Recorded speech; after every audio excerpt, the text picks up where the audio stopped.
It started like any other morning in the quiet neighborhood of La Concordia.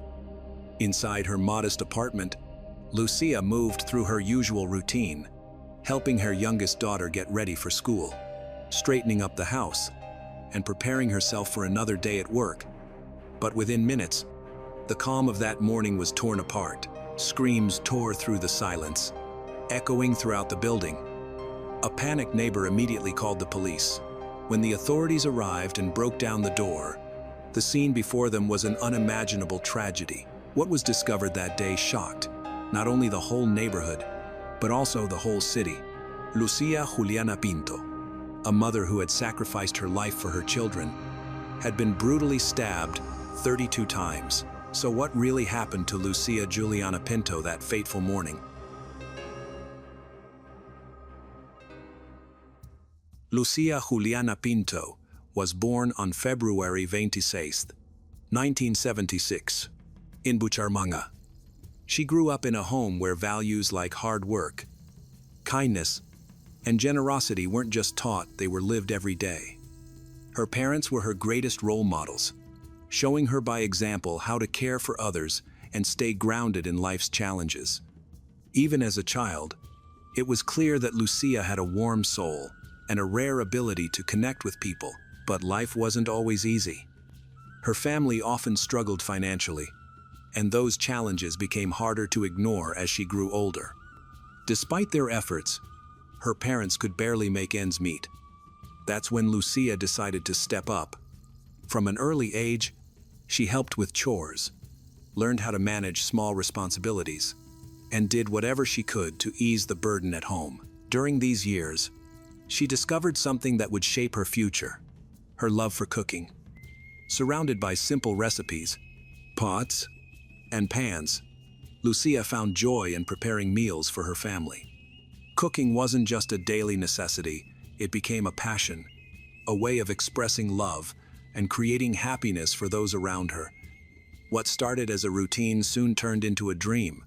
One day, she hoped to build a life and career around food. Despite hardships, her optimism never wavered. Friends and family often said her smile could light up a room, and even in the darkest moments, she found reasons to stay positive. As she entered adulthood, Lucia landed her first job in a local restaurant. It was a defining moment. She was finally pursuing what she loved, while also helping her family financially.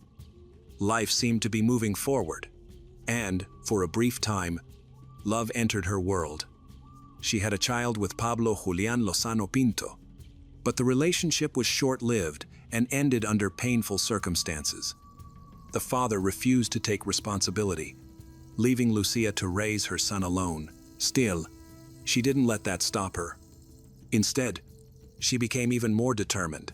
Pablo became her reason to keep going, her source of motivation to fight for a better future. She worked long hours at a downtown restaurant, while her own mother stepped in to care for the boy. His grandmother's home became a safe and loving place during those years. When Lucia came home each evening, she focused on being with her son, asking him about his day, his friends, and what he had been doing. She listened carefully, wanting him to know he was loved, even though she had to work hard.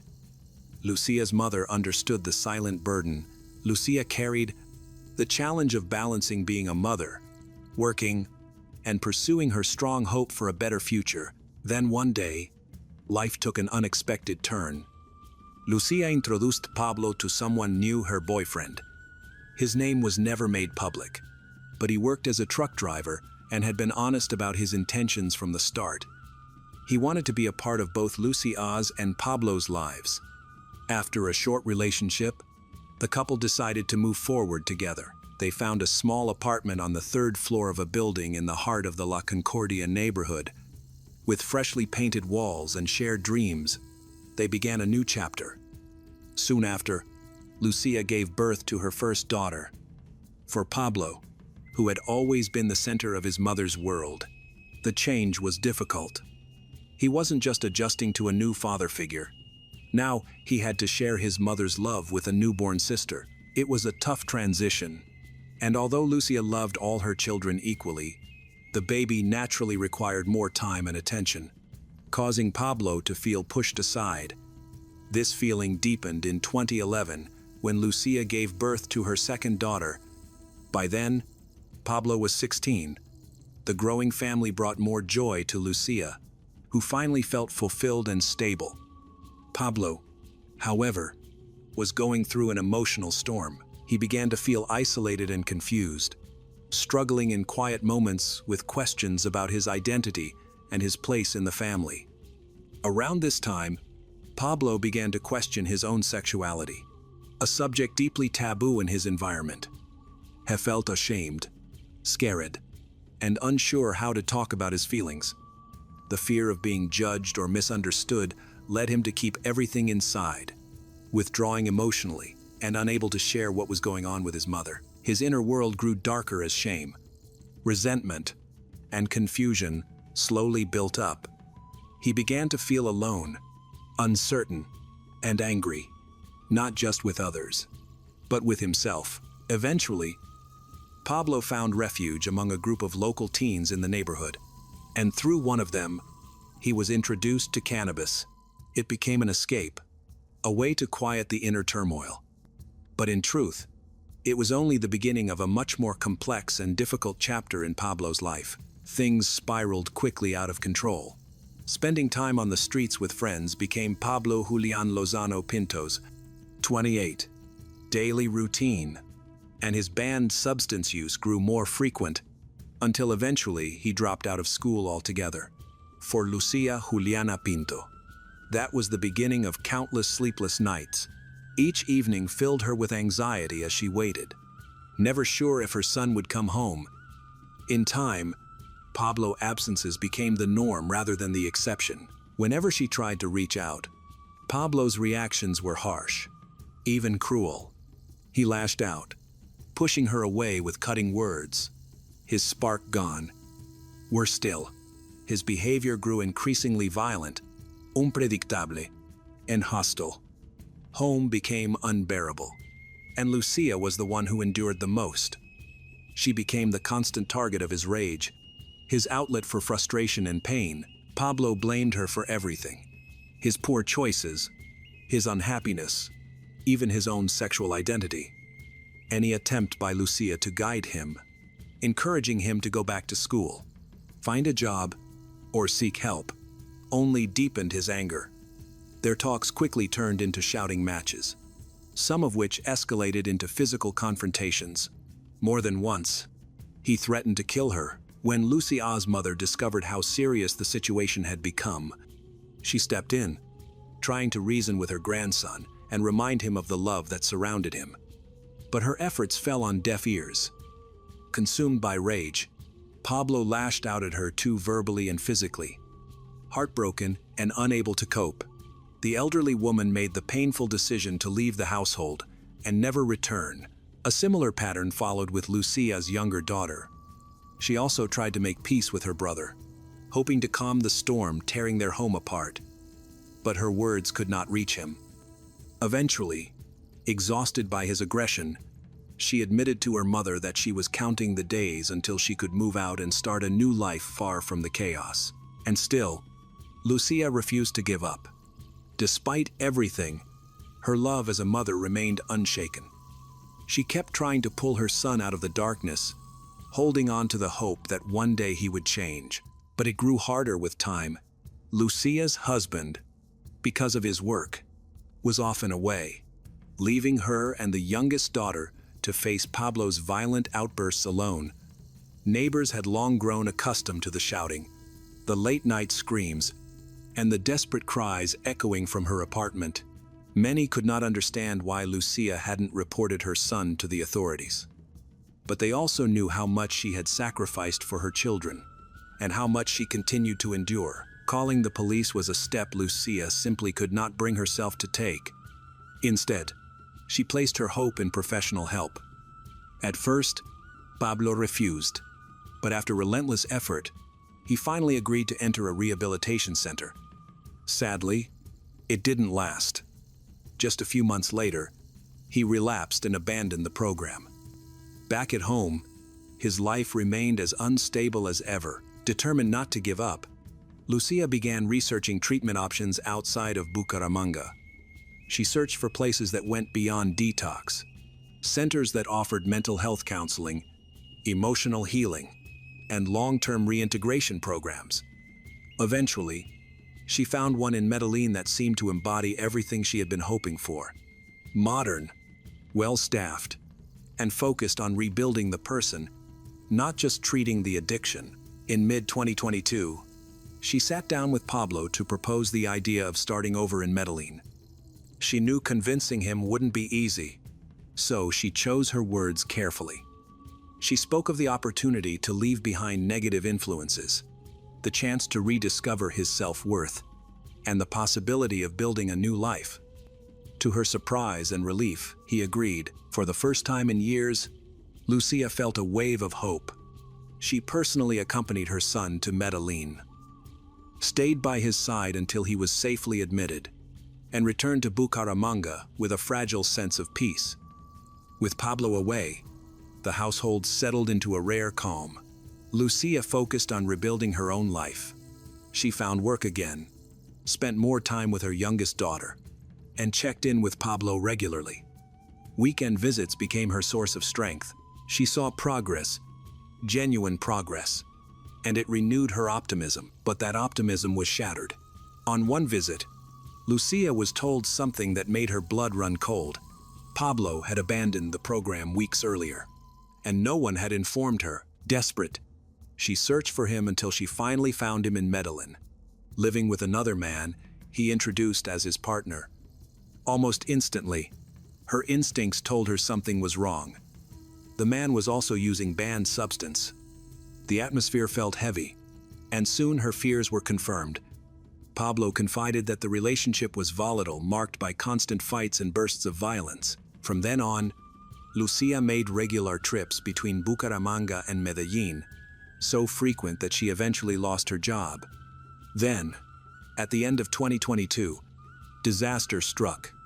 Pablo suffered a severe emotional breakdown and attempted to take his own life.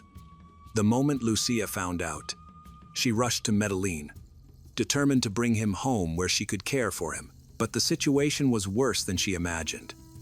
Pablo didn't reject her outright, but his partner reacted with fury at the suggestion of him leaving. He even threatened Lucia directly. Still, despite the danger, she continued visiting her son. She couldn't walk away. Unfortunately, the cycle of violence returned. Pablo lashed out at his mother again, this time joined by his partner. Meanwhile, the relationship between the two men collapsed further, turning physically abusive. Violence became part of their daily lives. On top of that, they clashed with their landlords, and soon they were forced to leave their apartment.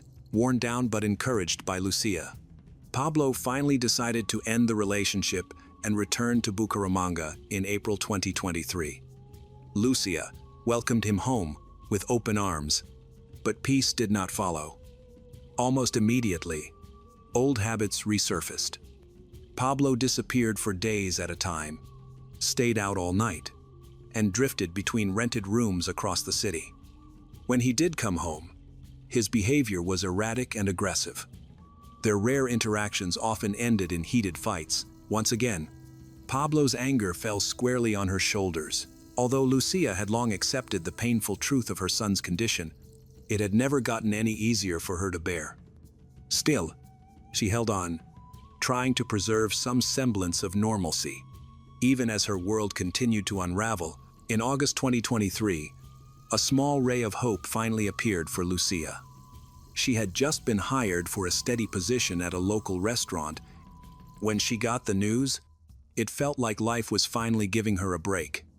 Her new shift started in the afternoons, which meant mornings could be spent walking her youngest daughter to school, keeping the apartment in order, and enjoying the small routines that made her feel whole again. And on certain days, if Pablo happened to show up, she did her best, however exhausting, to manage his unpredictable presence. But Lucia had no way of knowing that this fragile peace would be shattered so soon. The morning of the 21st of September, 2023, began quietly, just like any other. She prepared her daughter for school, cleaned the apartment, and went about her routine. Around 10 o'clock a.m., Pablo arrived unannounced, as he often did. But this time, something was different. His behavior was erratic, his mind clouded. For Lucia, it was the breaking point. She confronted him, her words sharpened by months, if not years of exhaustion, heartbreak, and fear. The argument escalated quickly. Pablo lashed back with insults, and within moments, the apartment filled with shouts. The screams were so intense that one neighbor froze, overcome by a dreadful feeling. Something irreversible was happening. Without hesitation, she dialed the police. The station was close by, and officers reached the building within minutes. The neighbor led them upstairs to the 3rd floor. They knocked on the apartment door. To their shock, Pablo himself opened it. Before the officers could even ask what had happened, he admitted he had hurt his mother. The officers rushed inside. The scene was chaos. Overturned furniture, broken objects scattered across the room. But the true horror lay in the bedroom. On the floor was Lucia Juliana Pinto, lifeless, her body bearing dozens of wounds. Nearby, on the dining table, a bloodied kitchen knife, the suspected weapon. News of the tragedy spread rapidly through the neighborhood. Neighbors gathered outside the building, many in tears, others simply stunned. For years, some had feared this day might come, but nothing prepared them for the reality. Pablo was arrested on the spot and identified as the prime suspect. Authorities sealed off the apartment, and Lucia's body was transferred to the morgue for autopsy. As the stretcher was carried out, silence fell over the street, broken only by whispered conversations about the years of abuse Lucia had endured for the son she never stopped supporting. Not long after, Pablo confessed. He was handed over to the Colombian Attorney General's office, where formal charges were filed. Later that evening, the commander of Bucaramanga's police addressed the press. He described the killing as an irrational outburst, likely fueled by psychoactive substances. The forensic report revealed the chilling truth. Lucia had been stabbed 32 times the following day, Friday, the 22nd of September, 2023. Pablo was brought before a judge for his first formal hearing.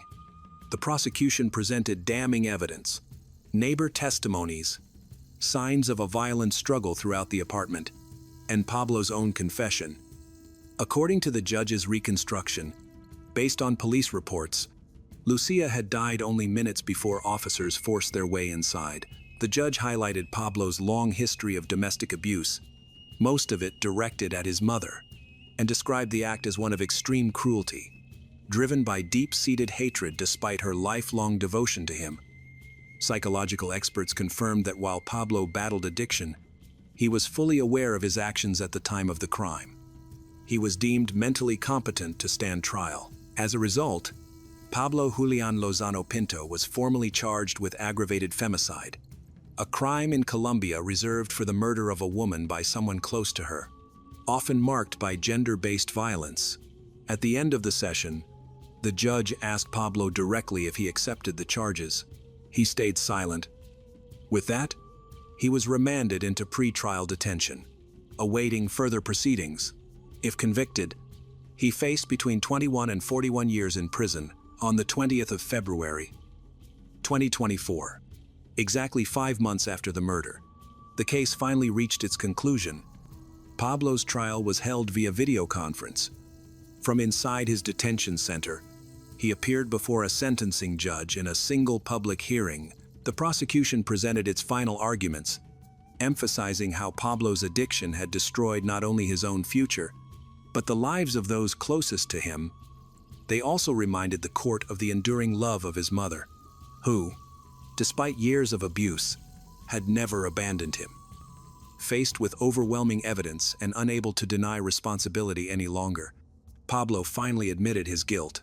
The judge delivered the verdict, sentencing Pablo Julian Lozano Pinto to 40 years and 2 months in prison. Soon after, Pablo was transferred to a maximum security prison in Girón, Santander.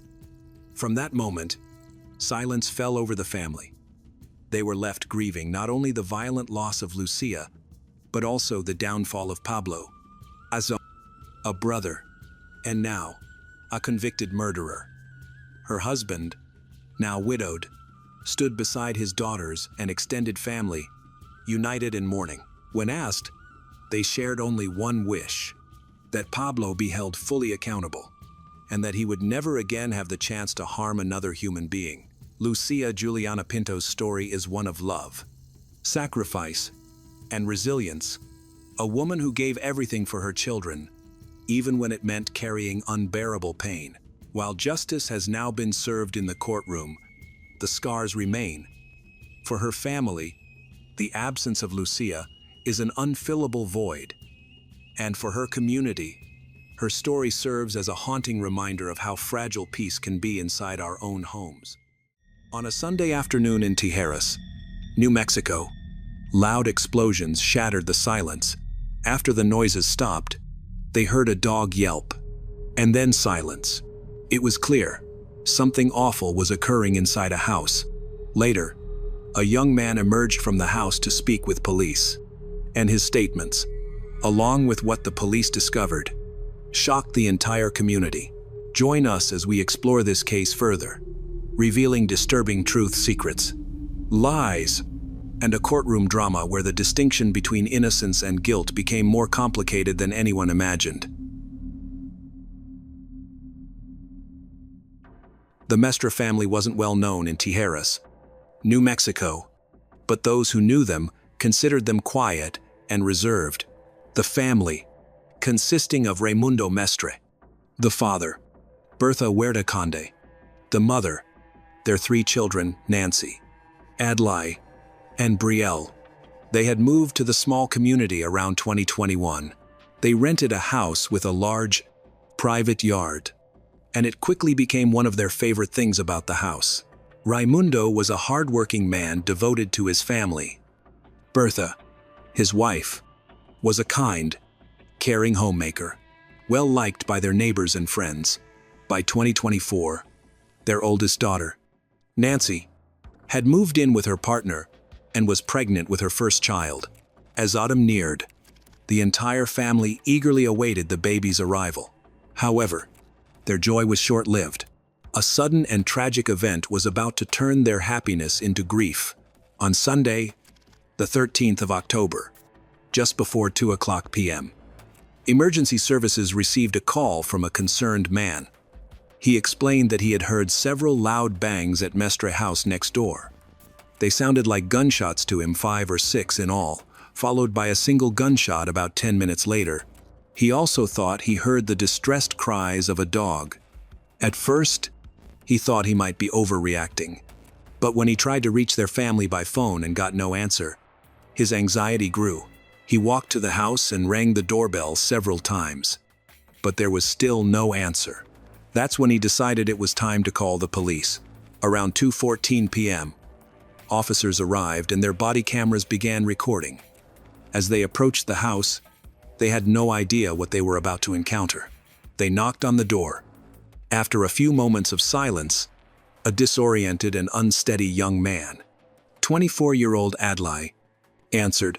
He chillingly stated his family had attacked him. When asked for more information, he said the attack occurred in his bedroom and a knife was used. The officers told him to come closer. When they asked if he had any weapons, Adli said yes, and then seemed to reach for something. The officers immediately told him to turn around so they could restrain and search him. Adli complied. While still in handcuffs, he was asked to recount the events. This time, he stated that his father and sister had attempted to kill him. He claimed his father tried to stab him in the heart with a knife, while his sister held a meat tenderizer. He then confessed, without pausing, that he had killed them both. This was just the start of a story that would become increasingly disturbing and bizarre. Suddenly, Adli's words quickly became meaningless and incomprehensible. His sentences were disconnected, dreamlike, and made no sense. leaving the officers unsure if he was confessing or simply rambling incoherently. After searching him, officers found a gun in his pants pocket. He gave it to them willingly. They then placed him in the patrol car. The police continued to search the house. At the door, they ordered anyone inside to raise their hands and come out. But no one did. That's when they noticed the first signs of what they were truly dealing with: dark reddish stains on the entryway floor. The patterns were unmistakable. Something violent had happened here. While waiting for backup, the officers began piecing together the grim picture forming before them. Once backup arrived, they entered the house. Inside, they found a disturbing scene. Blood droplets were splattered on the walls, and a trail of blood led upstairs, soaking into the carpet. This suggested that someone had been dragged up the stairs. They also found a severely injured dog, which explains some of the blood. After searching every room, they found no sign of the family. The search then moved to the backyard, where they quickly spotted more drag marks leading away from the house. But the yard was vast, stretching far beyond the officers' immediate line of sight. One officer returned to the patrol car, hoping Adli could narrow down the search area. When police approached Adli, the boy immediately begged not to be harmed.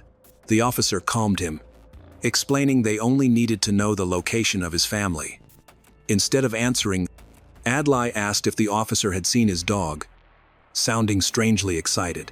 The officer repeated his question about Adli's family.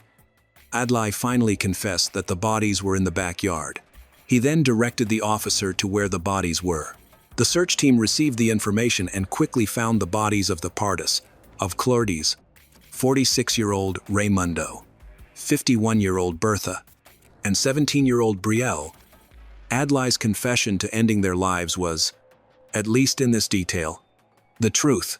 After confirming the deaths, police took Adli in for questioning.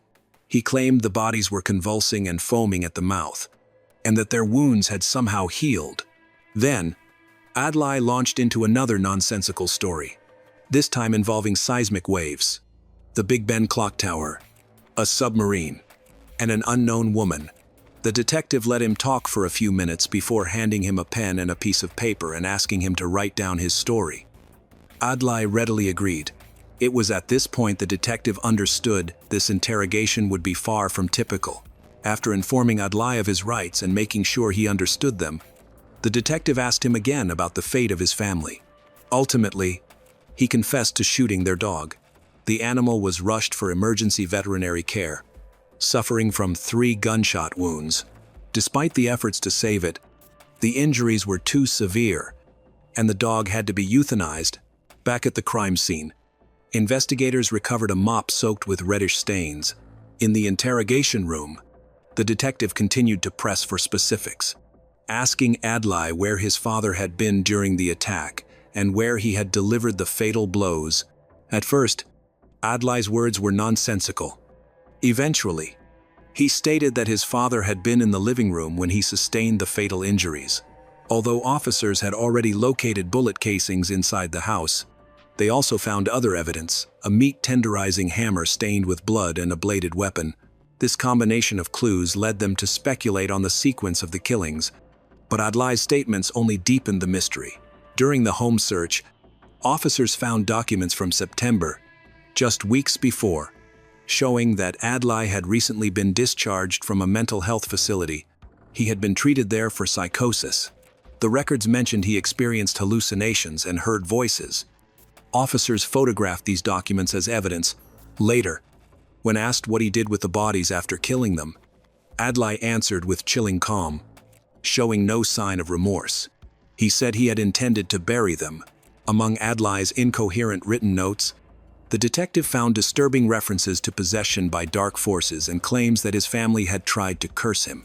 It became clear there might be far more to his mental state than he was revealing.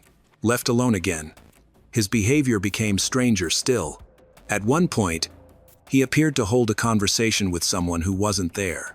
Then, in an unsettling turn, he urinated into a plastic bottle. When the detective returned and realized Adli's actions, he reprimanded him, telling him he could ask to go to the bathroom. Once more, The detective stepped out, instructing him to behave himself, but Adli showed no signs of calming down.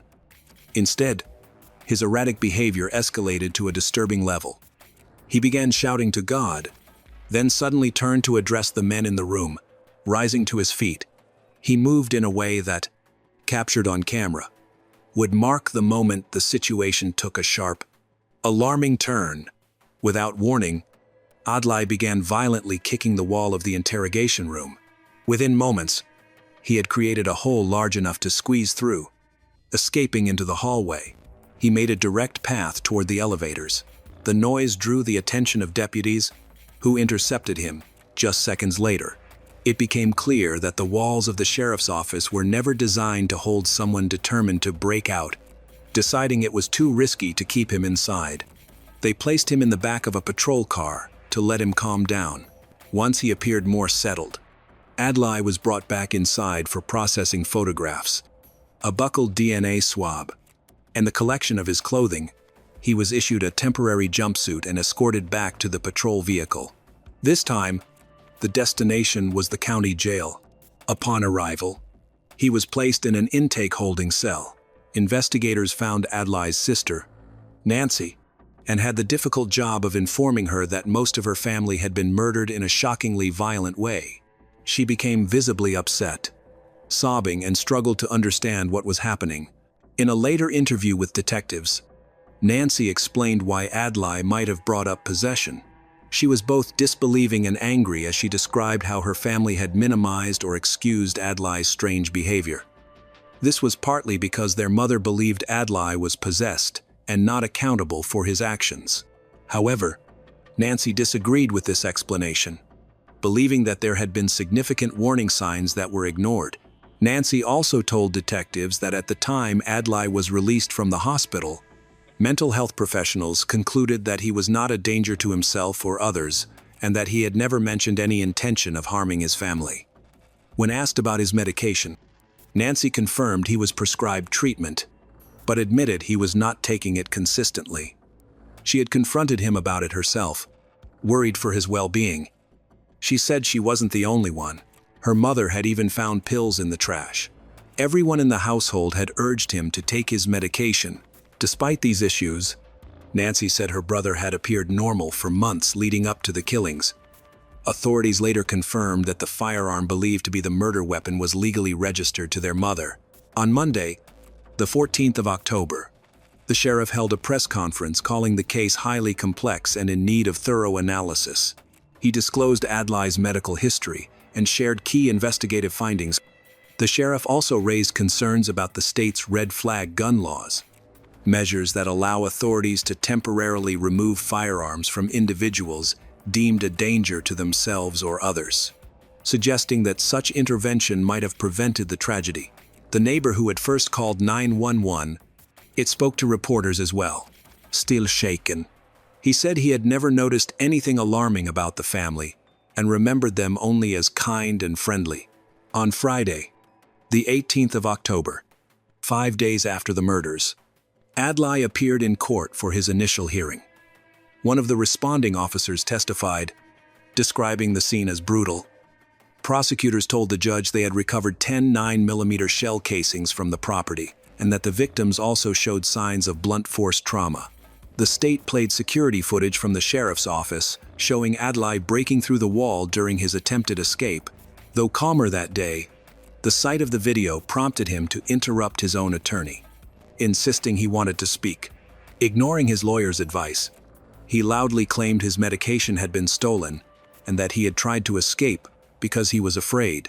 He repeated strange claims about his parents and sister, saying that they spewed strange liquids from their mouths, and urged the media to release forensic photographs to prove he was telling the truth and that he had acted only to save his own life. End of trial.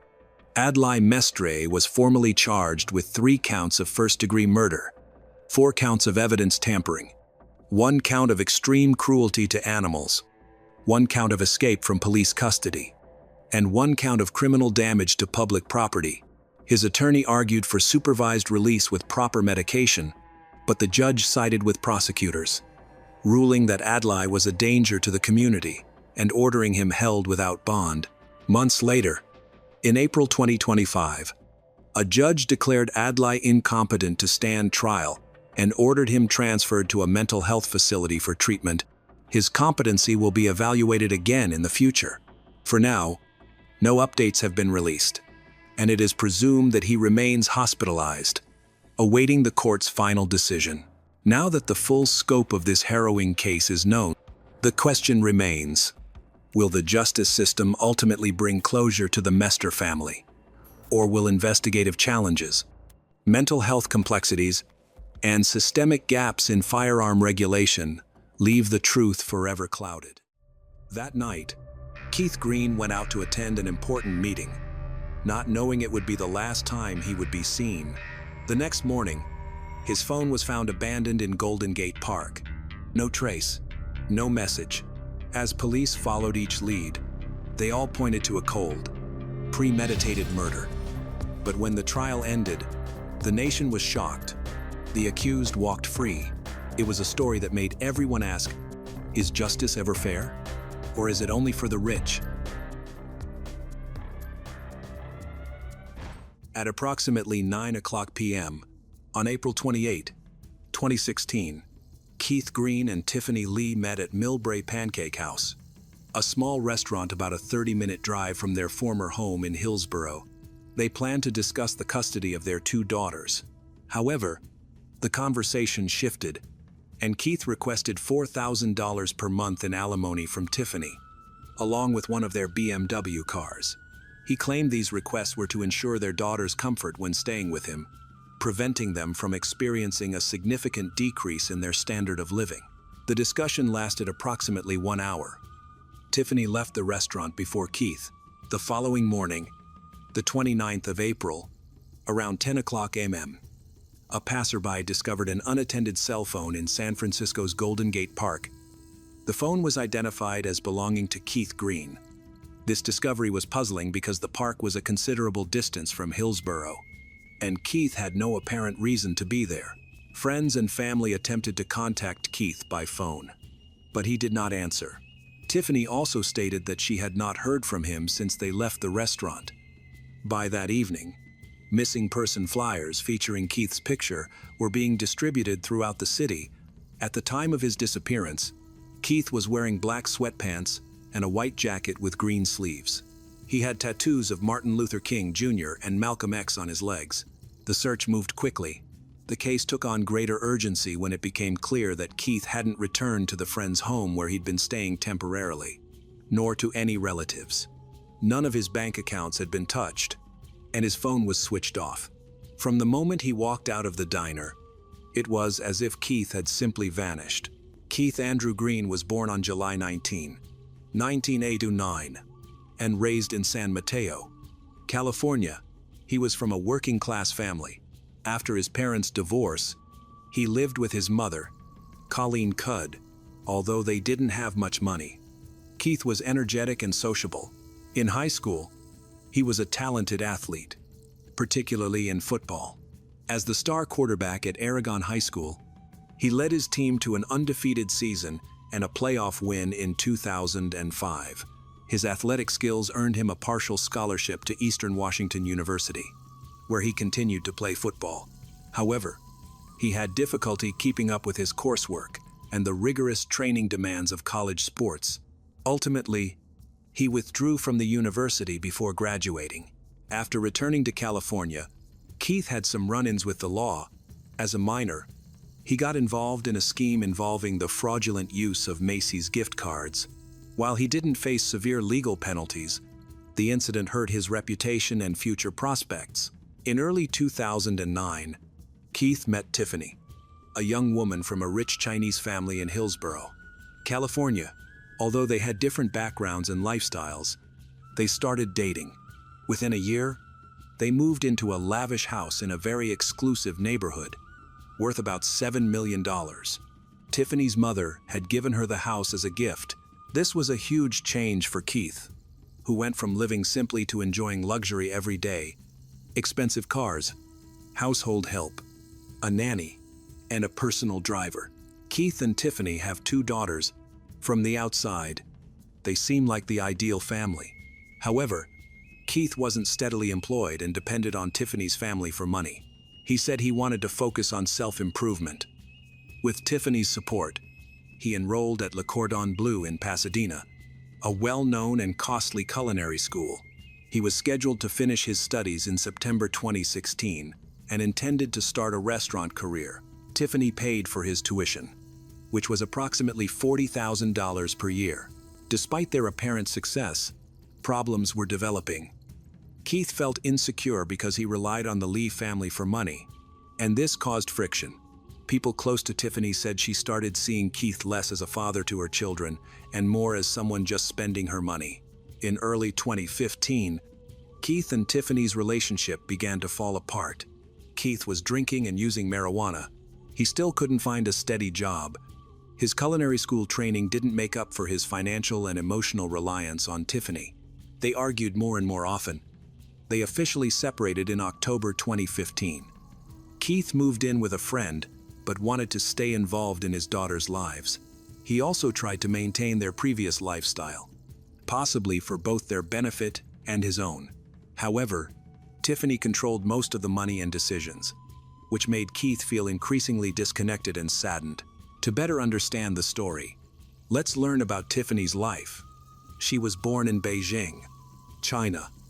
Tiffany grew up in a wealthy family whose primary business was real estate. They owned residential and commercial properties in major Chinese cities, including a skyscraper in Beijing.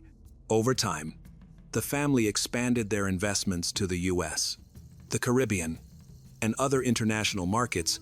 Besides real estate, they also invested in logistics, high-tech companies, and global trade. Their interests included shipping and electronic supply chains. This diverse investment strategy helped them to steadily increase their wealth. Tiffany's early years were split between two countries. She spent much of her childhood in China, attending elite private schools that emphasized strict discipline, high academic expectations, and a strong sense of hierarchy. She studied piano, practiced ballet, and participated in competitions. Concurrently, her parents introduced her to business matters from an early age, gradually involving her in family investment discussions. In 1992, Tiffany's family settled permanently in California's Silicon Valley. Then, she became a U.S. citizen in 2000. She graduated from a private high school and later earned a master's degree in business from the University of San Francisco. Despite fully integrating into American life, her family maintained close cultural and financial ties to China.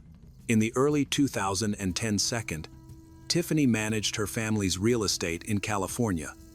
She was responsible for several properties, including their Hillsborough mansion, which they had bought before moving to the city.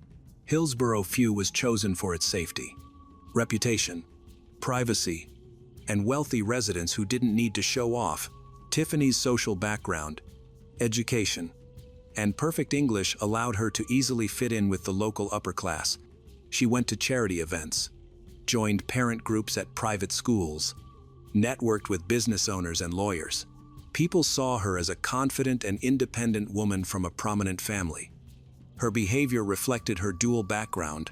She was reserved, strategic, but also friendly in public, and very disciplined in business. Tiffany was an only child, so she felt immense pressure from her parents. They expected her to inherit the family business, expand it internationally, and secure its future. Tiffany shaped her life around these expectations. She stayed out of trouble, avoided attention, and showed no desire to break free from her family's wealth. Instead, she worked hard to be seen as someone dedicated to protecting and increasing their fortune. Having a dual cultural identity was both beneficial and challenging for her. She was able to leverage the advantages of both Chinese discipline and American adaptability. However, the strong expectations of her family sometimes conflicted with her own desires. This created tension in her romantic relationships, particularly when her partners didn't meet her family's approval. Tiffany started a relationship with Kaveh Bayat. Tiffany said this happened after she and Keith had broken up for good. However, others said she was seeing Kaveh Bayat while she was still with Keith, When Keith learned about Kaveh Bayat, it made his conflict with Tiffany much worse. Kaveh Bayat then moved into the house where Keith used to live with his daughters, which Keith felt was a deliberate provocation. Their relationship became even more hostile, with Tiffany and Keith constantly arguing and accusing each other of manipulating the situation. There were also rumors that Keith threatened to reveal damaging information about Tiffany, possibly about her new relationship or business dealings, unless his demands were met. These threats made it impossible for Tiffany and Keith to cooperate in any way. Keith was in a difficult position. He lacked a stable job and home, and struggled to see his daughters regularly. Many people doubted his sincerity. He openly expressed his frustration and desperation, but he remained determined to be part of his daughters' lives. Even as his situation worsened, he stayed in California to be near his children, refusing to move in with family elsewhere. By the end of April 2016, despite appearing to communicate, Keith and Tiffany no longer trusted each other. They saw each other as opponents with conflicting goals. From the very start of the investigation into Keith Green's disappearance, Tiffany Lee was considered a possible person of interest. However, concrete leads only emerged after the interrogation of Olivier Adela, a close associate of Tiffany, and her new partner, Kaveh Bayat. Olivier, a former MMA fighter and owner of a transportation company, had initially been hired as a personal trainer and later as a bodyguard. He would become a key figure in revealing the events leading to the crime. During questioning, Olivier confessed in detail to the crime. He admitted he wasn't there when it happened, but knew who did it and how. He said that on the 28th of April, 2016, he followed Tiffany and Keith after they left the Millbury restaurant. Tiffany was driving, with Keith as a passenger. GPS data confirms Olivier's statement that he followed them that night, contrary to Tiffany's original story, that she dropped Keith off somewhere along the way. Olivier stated that she took Keith all the way to her house in Hillsborough. Investigators believe the crime occurred at Tiffany's home.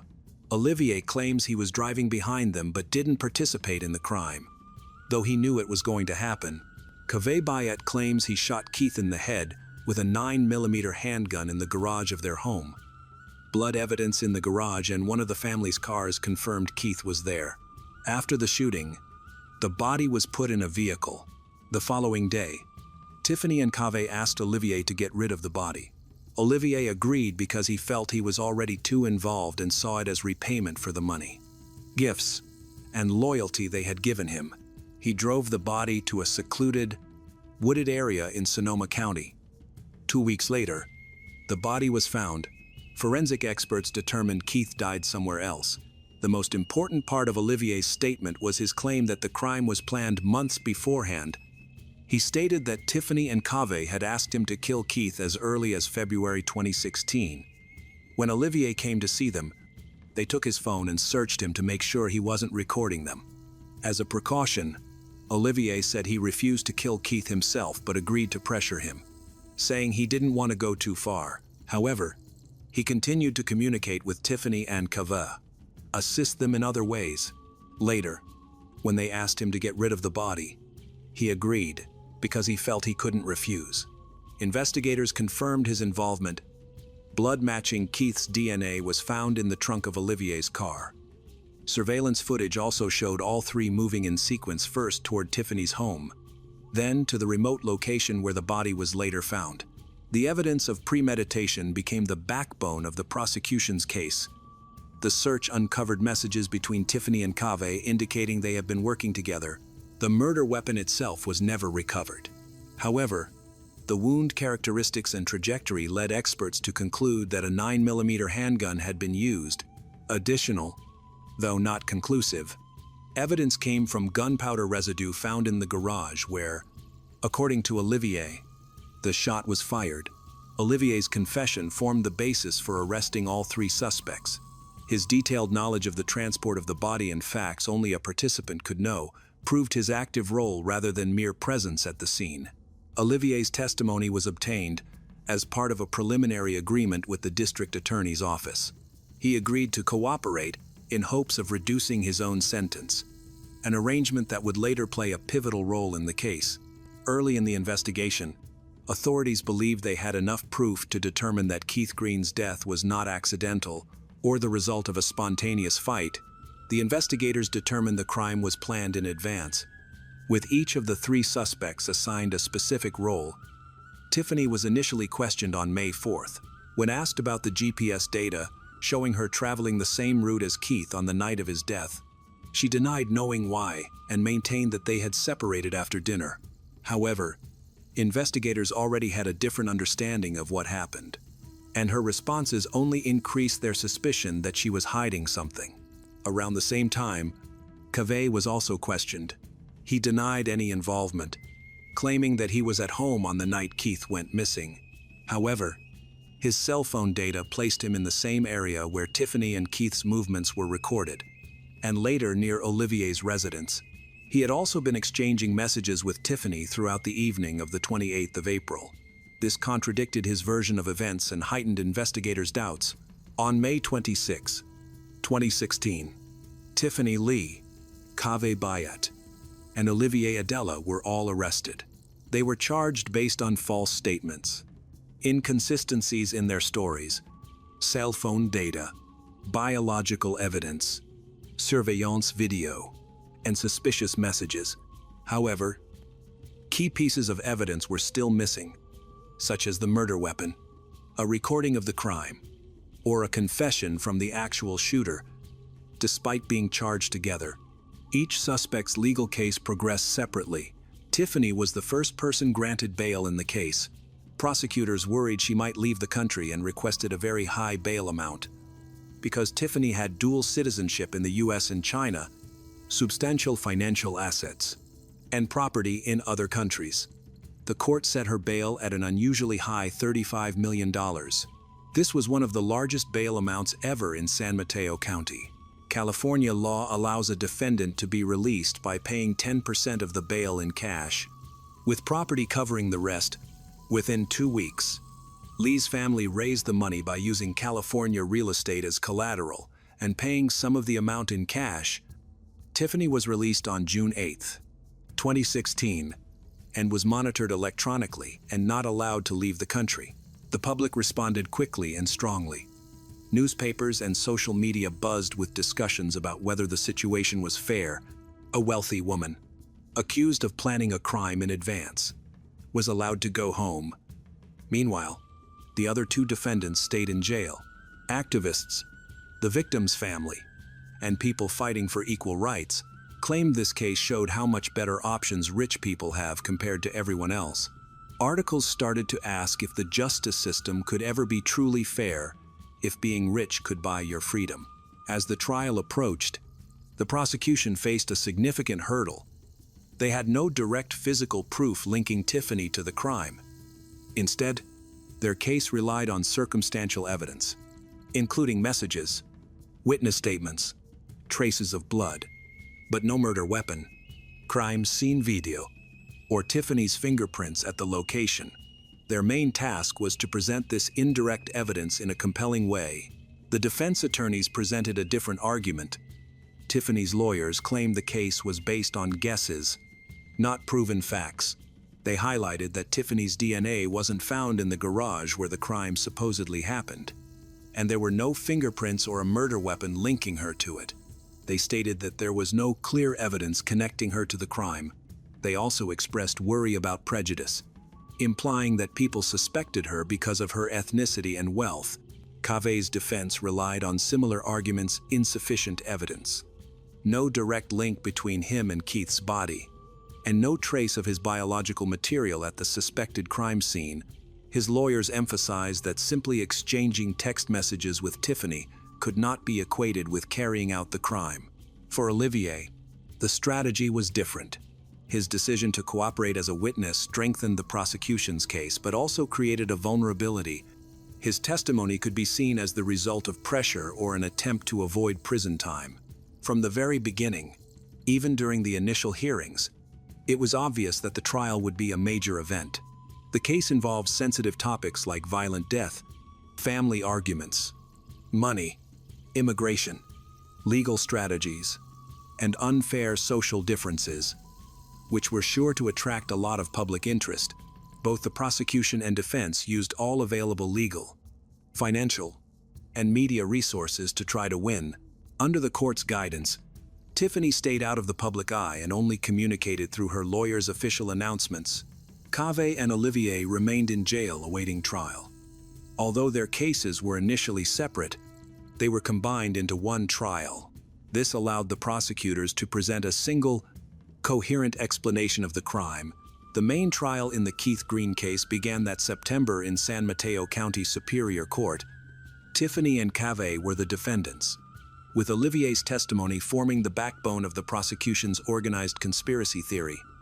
According to prosecutors, the motive was Tiffany's desire to eliminate a former partner she saw as a threat to her reputation and financial stability. Olivier's testimony was the most important part of the trial.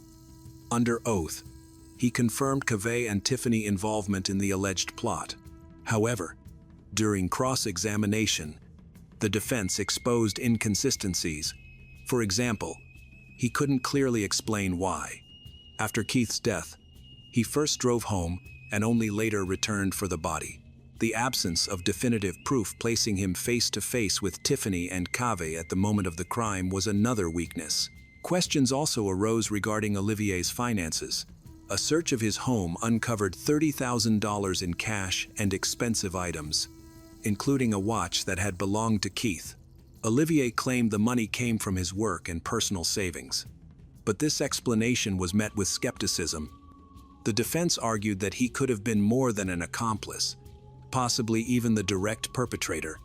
Acting alone, the prosecution maintained that the evidence formed a clear chain motive: planning, execution, concealment, and coordinated actions by the participants.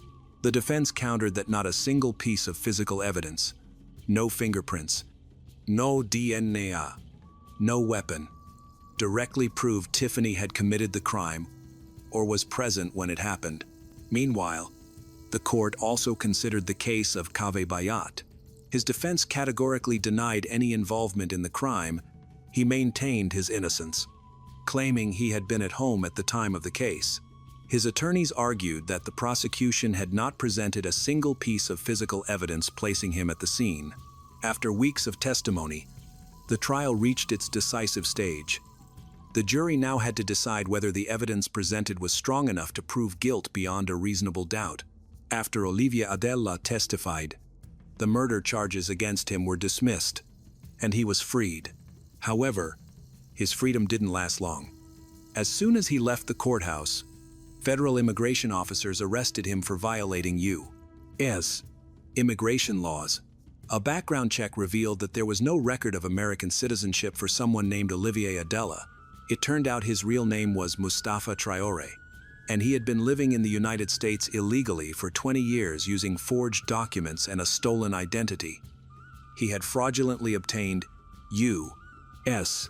citizenship, and much of his life story, including his claimed service in the French Foreign Legion, was false. After his arrest, Mustafa was transferred to a federal detention facility and charged with document fraud and identity theft. Unlike the Keith Green case, this trial attracted little public attention. During the hearings, Mustafa confessed that he had been using a fake name since the early 2000s. He explained to the court that he was forced to leave his country of origin because of traumatic experiences he had as a child. He said that when he was 9 years old, he was stabbed in the face while trying to protect his mother from an abusive attack by soldiers. His family escaped twice, first from Liberia, and then from the Ivory Coast. Mustafa said he changed his name and nationality to begin a new life, escape threats, and build a more secure future for his family. He insisted that he had never used the false identity to commit acts of violence and that his employment in the U.S. had always been legal. The court proceedings focused solely on immigration violations, not on the circumstances of Keith Green's death. Mustafa was found guilty of using forged documents and sentenced to 6 months in prison. The judge took into account his confession, cooperation with law enforcement, lack of a violent criminal record, and his personal history. The judge added that he hoped never to see Mustafa in court again and urged him not to revert to his old ways. This turn of events cast doubt on the reliability of Mustafa's testimony in the Green case, the concealment of his true identity, un invérifiable past, and his role as a witness with clear personal stakes, all weakened the prosecution's position. None of the people connected to the events of 2016 ever gave a direct confession to committing the crime. On November 4, 2019, in San Mateo County, a jury found Tiffany Lee and Kaveh Bayat not guilty in the death of Keith Green. Despite a 3-year investigation, a widely publicized trial, and extensive testimony, prosecutors were unable to prove their guilt beyond a reasonable doubt. The verdict shocked Green's family and led to significant media coverage and debate. Many journalists and people believe the verdict showed a serious problem with the justice system. The evidence: blood in a car, secret text messages, matching location data, and testimony from Mustafa made the acquittal seem illogical. However, the defense successfully weakened the prosecution's case by highlighting the lack of clear proof, the questionable nature of the evidence, and the untrustworthiness of a main witness who had lied about who he was. After Kaveh Bayat's acquittal, the district attorney decided not to retry him. Considering the previous verdict and the unlikelihood of a different outcome, they closed the case. While the legal case ended, Keith Green's family struggle continued. Colleen, the mother of Keith, sued Tiffany for emotional distress and financial losses resulting from her son's death. The lawsuit also concerned the future Keith's daughters. The court ruled that Tiffany Lee must pay more than $100,000 in damages. Custody of Keith's daughters was awarded to Tiffany's relatives. Once the case was resolved and her travel restrictions lifted, Tiffany left the United States. Media reports indicated she relocated to China. Her exact location and activities remain unknown, but sources claim she was living in a jurisdiction with no extradition treaty. She has never given an interview and has not publicly revisited the case. The Keith Green case made many people think the American justice system is unfair. News stories compared Green's case to other cases where rich people seem to get away with crimes, like assault or financial fraud. However, unlike other cases, there was no clear evidence to convict Tiffany. For Keith's family, neither public outrage nor a civil judgment could replace the one thing they wanted most: a sense of justice. Keith Green was laid to rest without a definitive answer to the question of who pulled the trigger.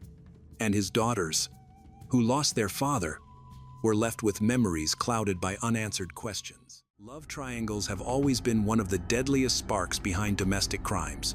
Each person involved carries hidden motives, and from those motives, a web of lies begins to form, so tangled that even the most skilled investigators struggle to find the truth. The death of someone we love is always a tragedy. But in the world of crime, detectives know a painful reality. Even the most convincing tears can be nothing more than a mask, carefully staged to cover guilt. And this is not just theory. It happened in the life of one man whose story shocked an entire community. He had everything: love, friendship, success, and the admiration of those around him. On the surface, his life looked perfect. But beneath that image, dark secrets were brewing, and a deadly trap was being set. That man was Jaime Faith. To friends, he was warm and trustworthy. To neighbors, he embodied the American dream. Yet fate would drag him into a twisted web of passion, betrayal, and murder. A crime so brutal, it left everyone asking, who could want Jaime dead, and why? Stay with us as we uncover how a marriage that seemed built on love turned into a nightmare that ended in bloodshed, deception, and shocking betrayal. Jaime Faith was born in Madison, Wisconsin, on May 11, 1971. After graduating high school in 1994, he immediately pursued a bachelor's degree in computer science at university. He successfully graduated and spent several years working as a software engineer in his hometown, where he was recognized for his professionalism. He was a hardworking individual who frequently informed his family that he did not want to get married or have children. While he had many friends and was generally sociable, Jaime struggled in romantic relationships.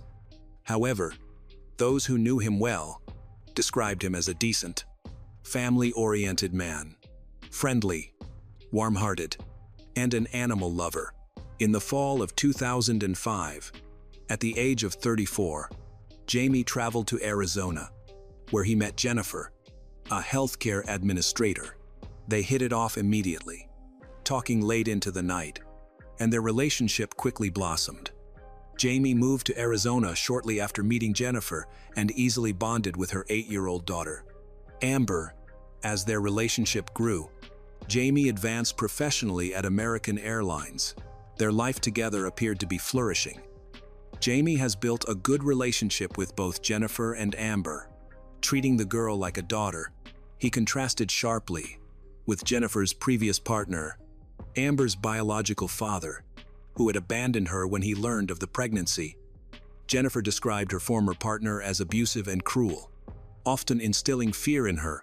After years together, Jaime and Jennifer decided to marry in Las Vegas in the summer of 2012. By 2017, they had been together for 12 years, of which 5 were as a married couple.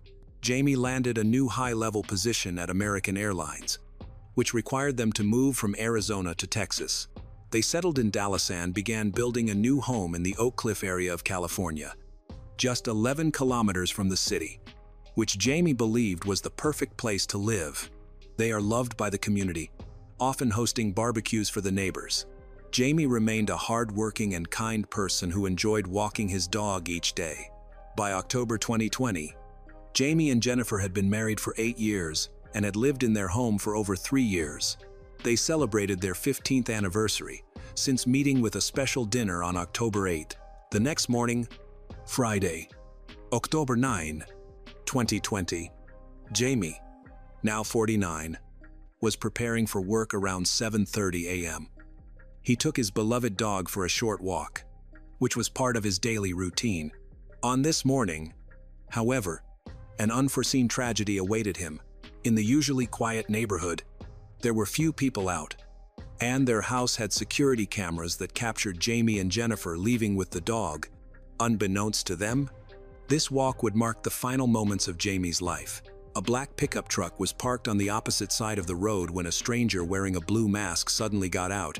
He quickly raised a gun and aimed it at Jaime Faith. Everything happened in an instant.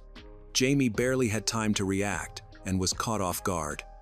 The assailant fired a pistol, emptying the magazine. Out of 9 shots, 7 bullets struck Jaime.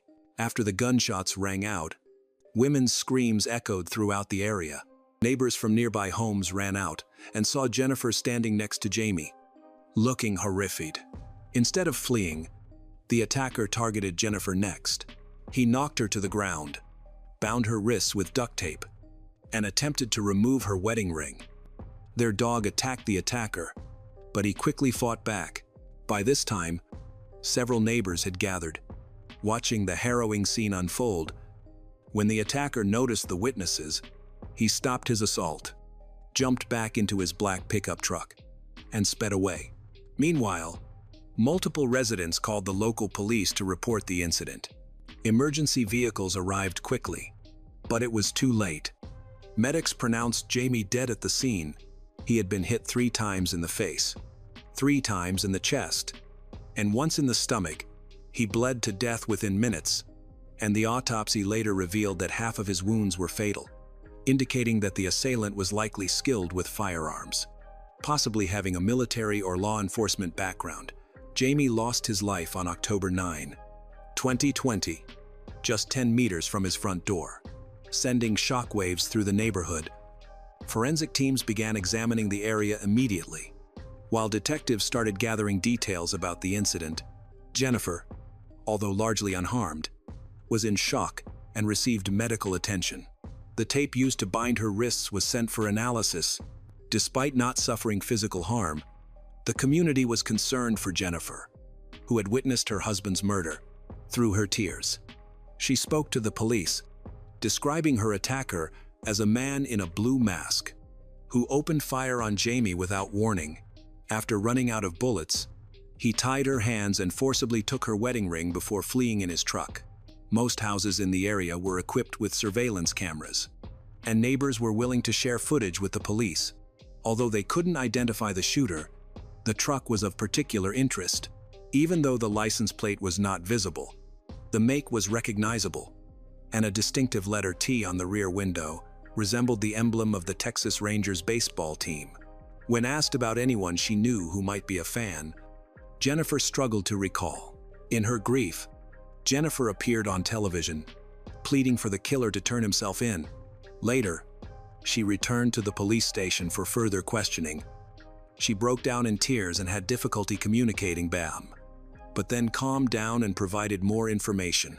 She noted she could see the killer's dark eyes through the mask and described his clothing and the sequence of the attack.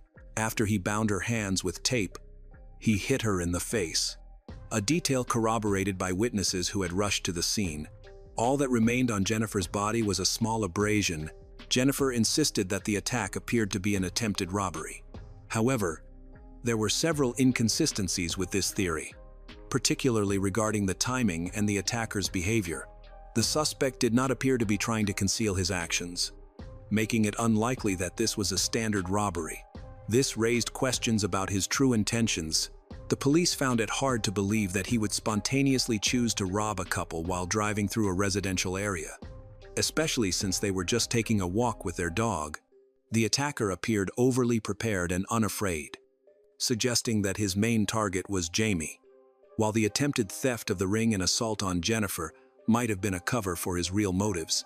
After the attacker shot Jaime, it seemed clear that he had a personal motive, especially since he didn't shoot Jennifer. As a result, Jennifer was re-interrogated. It was suggested that Jaime had made a dangerous enemy, though their identity remained unknown. Jennifer explained that she and Jaime had been happy together and celebrated their 15th anniversary just a day before his death, which was a joyous occasion for them. She described Jaime as a loving and calm person, making it hard to believe he had such a serious adversary. Following this, she and her daughter, Amber, set up a GoFundMe page to seek financial assistance for the funeral. As a housewife, Jennifer was facing significant financial challenges. The initiative quickly gained support, raising over $60,000 in a short time. Neighbors also helped by providing food. Jennifer shared her harrowing experience with the media, expressing hope that the killer would be caught soon. With the funds, she organized 2 funeral services for Jaime, one in Dallas and another in Phoenix. Meanwhile, detectives were diligently working to find the perpetrator.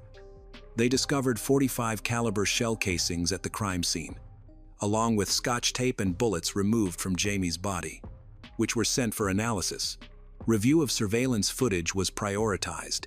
They found a video taken a few hours before the attack, showing an unknown man walking near the fence of Jaime's home and appearing to survey the area. His attire closely matched that of the man who later shot Jaime and attacked Jennifer. His suspicious behavior led detectives to rule out the possibility of an accidental shooting. He clearly had an interest in Jaime's family, raising questions about his connection to them. In their search for clues, detectives requested Jennifer's mobile phone and her husband Jaime's phone. While Jaime's phone contained no significant information, suggesting he had no known conflicts, Jennifer's phone contained a suspicious text message sent weeks before the murder. In that message, she talked about a man named Darren, and the context suggested that their relationship was more than just casual friends. When contacted, this friend confirmed that they had heard about the possibility that Jennifer was romantically involved with someone else, but did not provide any further details. Law enforcement wanted to learn more about Darren Lopez, a 48-year-old Army veteran who had served in Iraq and Afghanistan. At the time of the murder, he was divorced and living alone on a farm in Cumberland Furnace, Tennessee, a small community, nearly 1,000 kilometers from Dallas. It raised questions when investigators discovered that Jennifer had been discussing Darren shortly before Jaime's death. They decided to explore the connection between Darren and Jennifer. It turned out that Darren and Jennifer were not just acquaintances. They had dated in high school and attended prom together. They continued their relationship into college until Darren's military service interrupted it. By that time, they had even talked about marriage. but they hadn't seen each other for decades, since their youth. After leaving the military in 2017 and subsequently divorcing his wife, Darren found himself isolated on his farm. He struggled to connect with his 4 children due to his military duties, which included a traumatic incident where he sustained a serious head injury from a bomb explosion. He became increasingly withdrawn and suffered from depression and post-traumatic stress disorder, worsened by financial struggles. To combat his loneliness, Darren started reconnecting with old friends online, including Jennifer.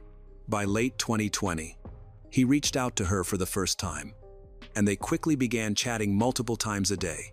Their conversations started off casually, reminiscing about the past. After about a month, Darren expressed that he had always cared for Jennifer, and she seemed to reciprocate his feelings. Their discussions became more personal, including sharing photos and talking about a potential future together on his farm, which raised suspicions among investigators. Detectives then noticed Darren's black Nissan pickup truck was the same make and model as the vehicle seen in CCTV footage near the crime scene. Alarmingly, the day before the murder, on October 8, 2020, Darren informed his family that he was going hunting. He drove 1,000 kilometers to Dallas in just 12 hours, which was verified by his car's navigation system and traffic cameras. He arrived in Oak Cliff early on the morning of October 9. After comparing photos, investigators found that Darren closely resembled a man seen looking through the fence at Jamie's home. During the 7 months prior, Darren and Jennifer communicated regularly, exchanging over 40,000 text messages and hundreds of hours of phone calls. However, Jennifer had deleted this data from her phone, making it difficult for investigators to retrieve it.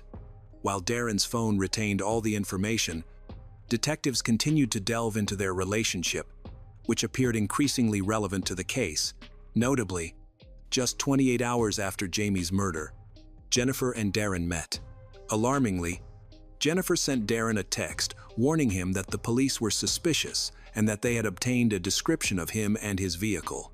She advised him to remove a decal of his favorite baseball team, which he did promptly. Before meeting Darren, detectives spoke with people who knew him. Many immediately confirmed that he had been driving with the sticker for a long time, but it had disappeared after the shooting of Jamie. The police arranged to meet Darren after discovering he owned a registered .45 caliber pistol. They executed a search warrant and found the weapon, which was sent for ballistics testing, as well as a blue mask matching eyewitness descriptions. Further analysis confirmed that this gun was used to shoot Jamie. In Darren's car, they also found several credit cards belonging to Jennifer. After reviewing the transactions, it became evident that Jennifer had been financially supporting Darren for a long time. She also bought him expensive electronic devices, a plane ticket, so he could go on vacation with the children, and asked him not to refuse anything. It emerged that Jennifer had misused funds raised on GoFundMe to support Darren and had not paid for Jamie's funeral, leaving the debt in her name. This revelation shocked the public, leading GoFundMe to offer refunds to donors once they learned of Jennifer's deceit. Darren Lopez was arrested on January 11, 2021, while playing tennis at home, and he was charged with first-degree murder. When questioned, Jennifer denied any involvement in the crime. However, her actions suggested she was more cunning than Darren. Despite being caught in lies, after Jamie's death, she distanced herself from others and refused to comment about her connection to Darren, contrasting sharply with her previous emotional interviews. Despite Darren's arrest, Jennifer continued to communicate with him, using a third party to send messages to him in prison. Several of these messages were intercepted, revealing her declarations of love for him and her commitment to support him. This behavior raised suspicions among detectives that she may have played a role in planning the crime, especially since Jamie held a life insurance policy worth $628,000, of which Jennifer was the sole beneficiary. Notably, this policy was issued only months before his death. While Darren was in custody, investigators seized Jennifer's cell phone, computer, and laptop, further corroborating their suspicions of her involvement in the murder plot. They discovered that she had created a fake account to communicate with Darren in order to confuse the investigation. She misled Darren with stories of ongoing abuse from Jaime, claiming he had physically harmed her and her daughter.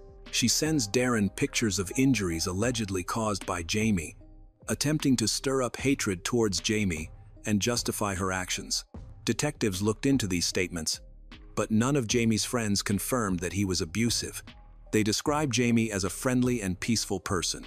Jaime's family was bewildered by these allegations and vehemently denied them. They did not understand why Jennifer stayed with Jaime for 15 years if she believed he was an abuser. Darren received photos through a fake account that Jennifer claimed were of her injuries. None of the photos showed her face, and she had not reported any incidents of domestic violence to the police. Some of the images were publicly accessible online, and her computer's search history showed she had looked them up. This was all part of a manipulation intended to convince Darren to kill Jaime. Even in prison, Darren believed Jennifer's lies until his lawyer presented evidence proving the photos were fake. Amber, Jennifer's daughter, also stated that Jaime had never harmed her. Darren was devastated to learn he had killed an innocent person, which destroyed his family. Fortunately, Darren started to speak out. He shared that in August 2020, he met Jennifer in person, and there, she asked him to kill Jaime. They carefully planned the attack. With Jennifer devising the main scenario, he executed the plan but arrived in Dallas earlier than expected, which led to him being captured on surveillance cameras near Jaime's house. Jennifer was arrested in February 2021, just a month after Darren. She was initially charged with obstructing justice but faced first-degree murder and solicitation of murder charges by September 2021. She denied her guilt and asserted that Darren was motivated by jealousy. However, the accumulating evidence against her led to her facing the death penalty. After months in jail, Jennifer decided to tell the truth when offered a plea deal that would reduce her sentence to life in prison for incitement to murder. She confessed that her accusations against Jaime about abuse were false, bringing relief to his family, who wanted to clear his name. On February 22, 2022, Jennifer Faith was sentenced to life in prison without parole as part of the deal. Following this, other men who had been involved with Jennifer spoke out, including Rick, who had dated her before Jaime. He recognized her manipulative nature, remembering how she had falsely accused Jaime of abuse while attempting to persuade him to take out a life insurance policy. Realizing the danger he had escaped, Rick described Jennifer as the most evil and greedy person he knew. In June 2023, Darren Lopez's trial began. Unlike Jennifer, he maintained his innocence, claiming he was manipulated by her. Evidence presented included false photos and statements alleging abuse by Jaime. Darren claimed he wanted to help Jennifer escape her troubled life, asserting that their relationship was purely friendly. His lawyer cited his post-traumatic stress disorder and a head injury from the Iraq War as contributing factors. The judge responded to the defense by stating that killing Jaime was unnecessary. Darren could have contacted law enforcement, who would have investigated the situation. He considered other options, suggesting that Jennifer run away with him, but she insisted that Jaime would keep pursuing her. Under her pressure, Darren ultimately agreed to eliminate Jaime. Attempts by Darren and his attorney to portray him as a victim were unsuccessful. At 51 years old, Darren was sentenced to 6 years in prison, with the possibility of parole in 2051. On the surface, Meline Kingsbury's life seems perfect. A devoted mother to her 2 young children, a rising young professional with a promising career, and an image of stability that many admire. But sometimes, what shines brightest hides deep cracks. Behind her gentle smile and familiar routine, Meline is battling a silent storm, fear, exhaustion, and a dangerous stress that comes from the man she once trusted most, the father of her children. On the morning of March 31, 2023, the storm is no longer metaphorical. It rages. Meline disappears without a trace. Her phone is still on the table. Her wallet is intact. Her plans are unfinished. The most terrifying thing is that she never returned to pick up her child. A seemingly random disappearance quickly spirals out of control into a much darker tale. A tale of hidden secrets, lingering suspicions, and chilling truths. Come with us, as the truth about Medeline's disappearance is not only shocking and haunting, but also touches on the deepest fears of every family. What happened to Meline in 2023 stunned the nation. But to fully understand the gravity of this tragedy, we need to go back in time, to look at the girl from the beginning, the life she built, the dreams she held, and the quiet strength that shaped Meline Kingsbury.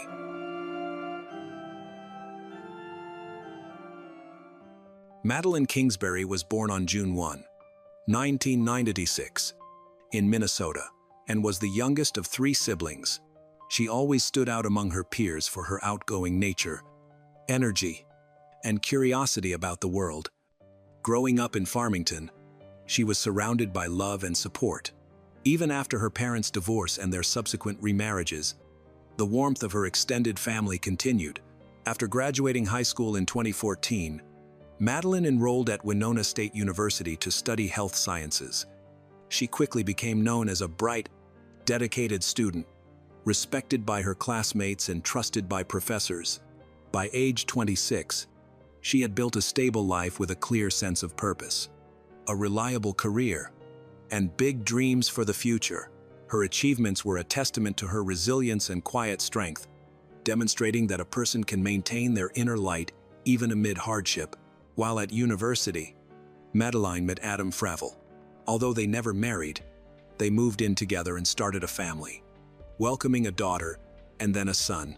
Initially, their relationship appeared strong, with Adam seemingly supportive of Medeline's ambitions. When their daughter was born, he paused his own work and education to help her complete her studies, which many interpreted as a commitment to their partnership.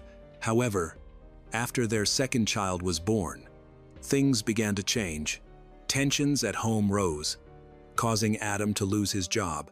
This meant that Meline became the sole financial provider, working full-time as a clinical research coordinator at Mayo Clinic, while pursuing a master's degree at the University of Minnesota. She also took on the primary caregiver role for their 5-year-old daughter and 2-year-old son.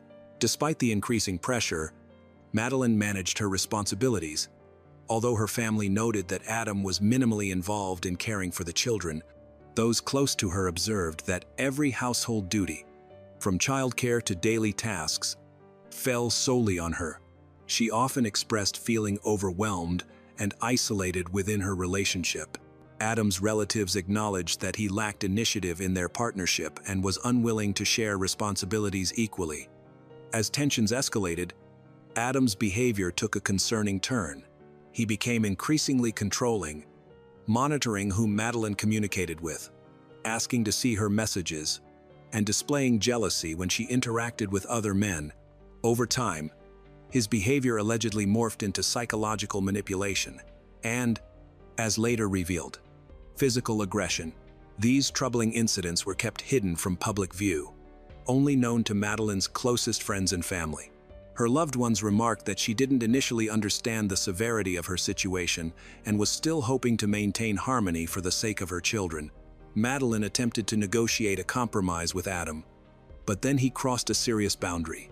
He reportedly threatened her by referencing the high-profile case of Gabby Petito, allegedly saying that if she didn't start doing what he said, she would end up like Gabby. Friends and family who heard this warning urged Meline to inform the authorities, but she hesitated. She feared that if Adam were arrested, it could emotionally harm their son and daughter. Despite the danger, she believed it was important for her children to maintain a relationship with him.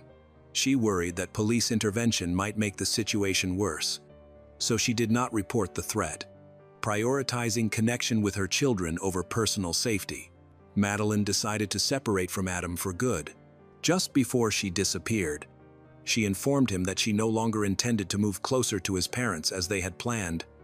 She realized it was better for the family to stay in Winona, near daycare, her job, and her support network. At that point, her relationship with Adam was effectively over. even though they still shared the same home. Despite the turmoil, Meline worked to keep things normal and made future plans.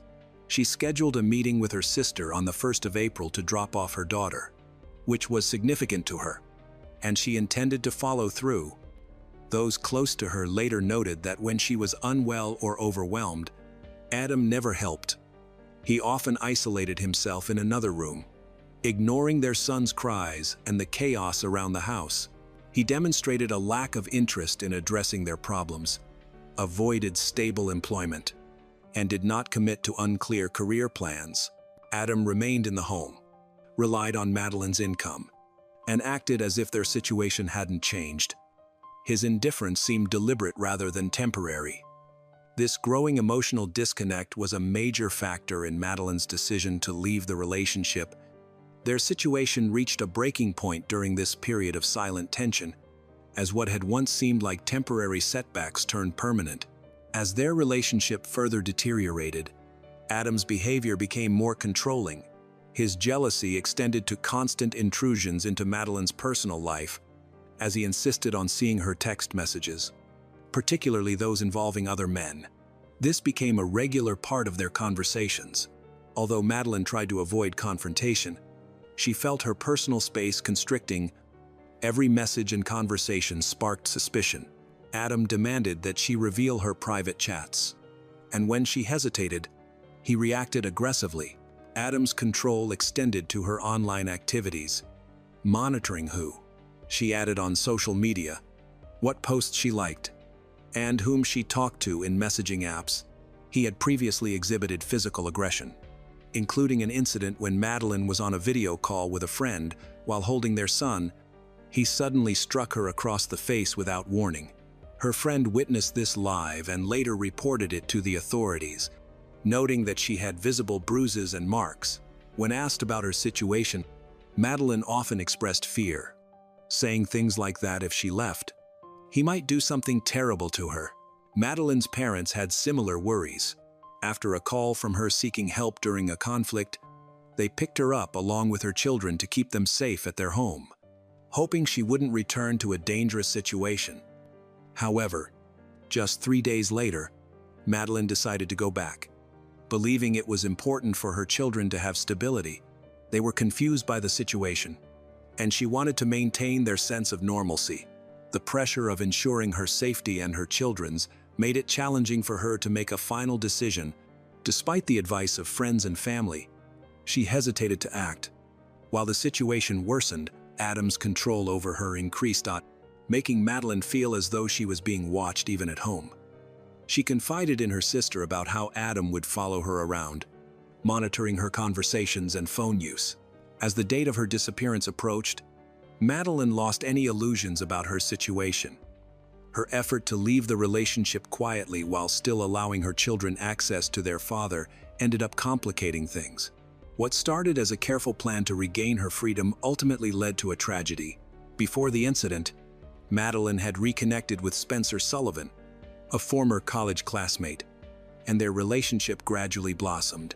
Although they weren't living together and kept it discreet, Meline's close friends knew about it.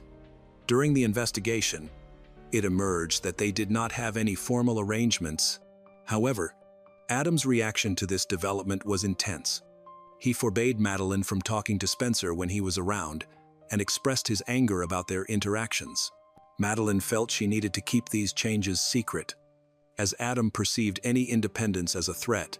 Meline was very careful about sharing her plans to move, telling only a very trusted group of people. She even requested that her mother and sister not discuss it openly. Fearing that any slip could reach Adam, Spencer respected her decisions and, after Meline's disappearance, fully cooperated with law enforcement, providing an alibi that was confirmed and showing no evidence of involvement in the incident. Nevertheless, the fact that he was part of Meline's life intensified the tension at home, as Adam sensed he was losing control. By early spring 2023, Meline had reached a pivotal moment. She felt ready to leave her past behind and start anew. While her loved ones were not surprised by her decision to leave Adam, she wanted to keep it private until the timing felt right. Her apprehension about Adam's reaction was not unfounded. She didn't trust him. This is why she kept her plans to leave tightly under wraps until the last moment. Her choice to leave quietly was the result of her prolonged internal battle. She was prepared for a fresh start and was on the verge of making it happen. On Friday morning, March 31, 2023, Meline went about her daily routine.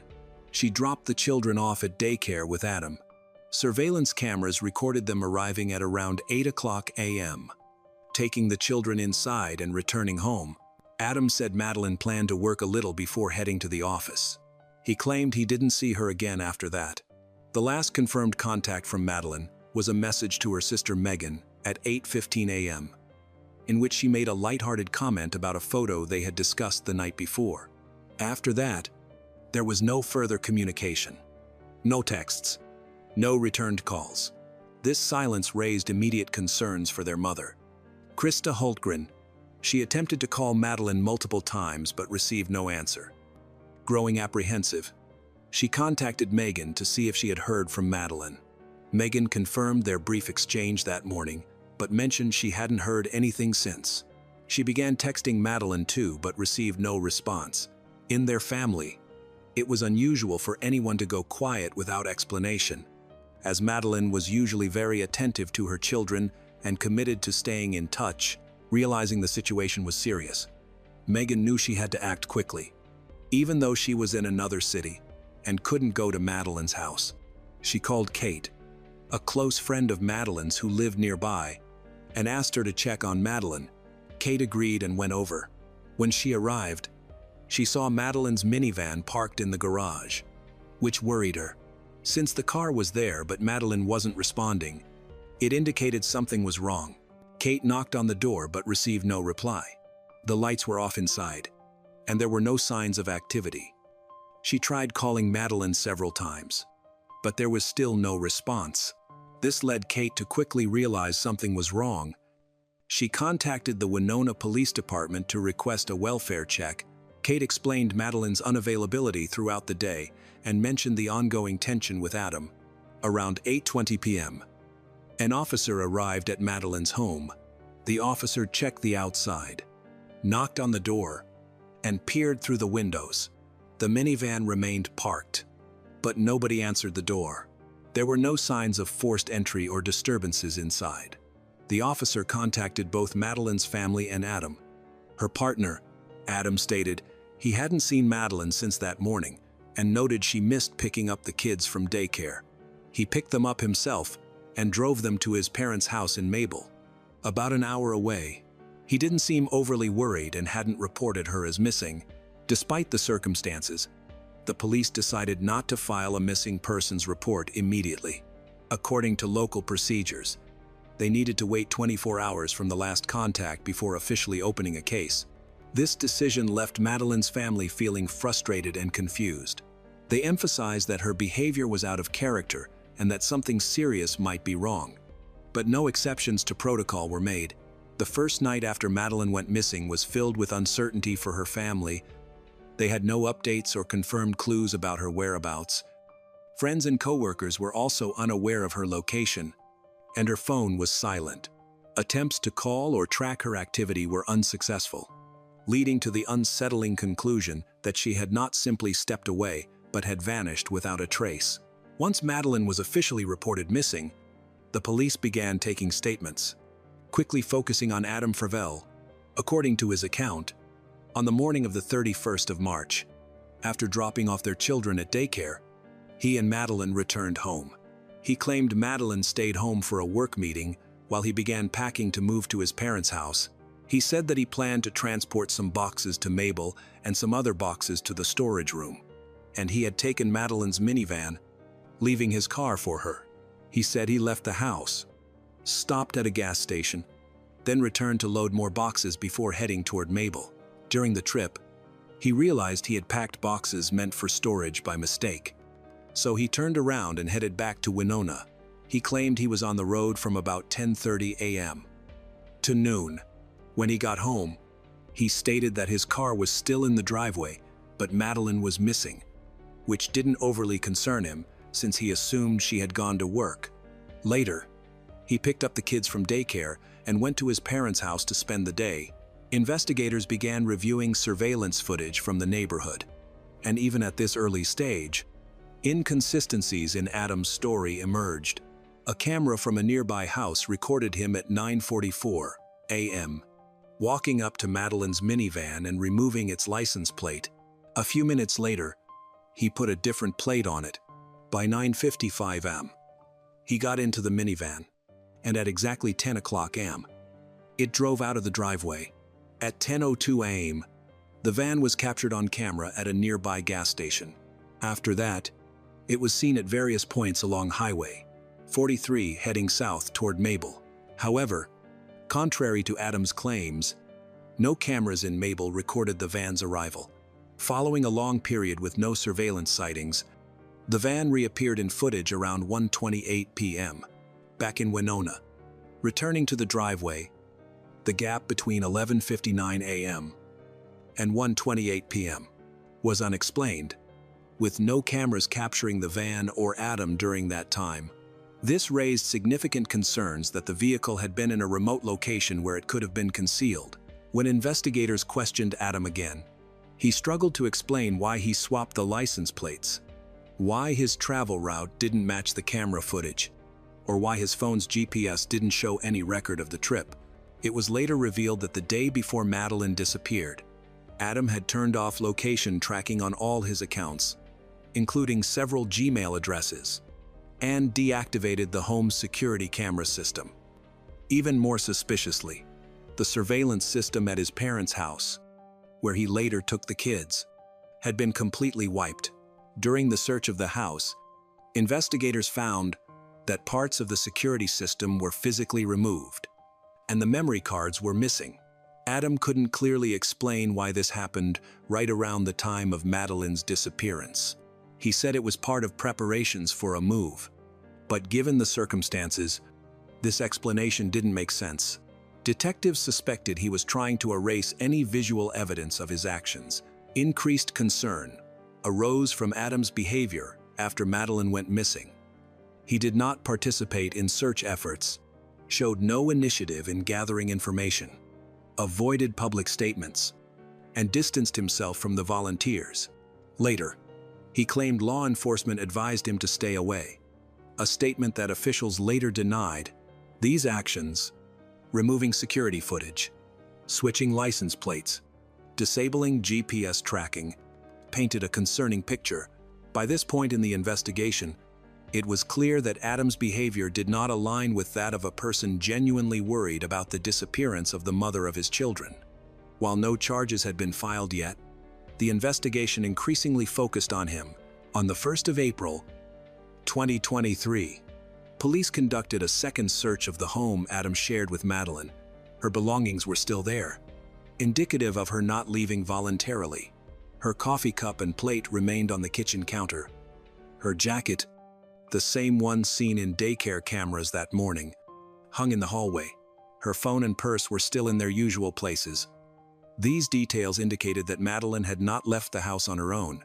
She would not have gone to work or anywhere else without essential items for communication and work.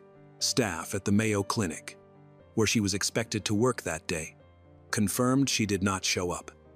Investigators also focused on the garage, discovering that Adam had once again changed the license plates on the minivan the evening before. By the time police arrived, he had reinstalled the original plates. Though surveillance cameras had recorded the earlier switch, this indicated a deliberate effort to conceal movements or delay identification. While the search showed no visible signs of a struggle or blood, forensic teams noted signs of a potential cleanup. In the outside trash bin, they found partially burned fragments of plastic and electronic components. Later analysis suggested these could be remnants of a laptop. Another troubling discovery was a mattress in one of the bedrooms. It had no sheets and displayed stains that were sent for testing.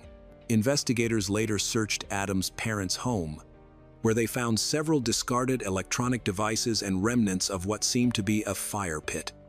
Forensic specialists believed that a laptop casing might have been destroyed in the fire. Nearby was Adam's truck, and in the bed, there was a garden shovel, A neighbor with outdoor cameras provided footage to the police. After Madeline's disappearance, Adam was seen driving that same truck, with the shovel visible in the back. Cadaver detection dogs, trained to recognize human scent, were brought in. Both the shovel and the truck bed triggered alerts from the dogs.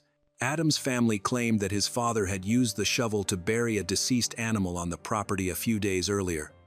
However, experts noted that the dogs could differentiate between human and animal scents, and their alerts suggested the presence of human biological traces.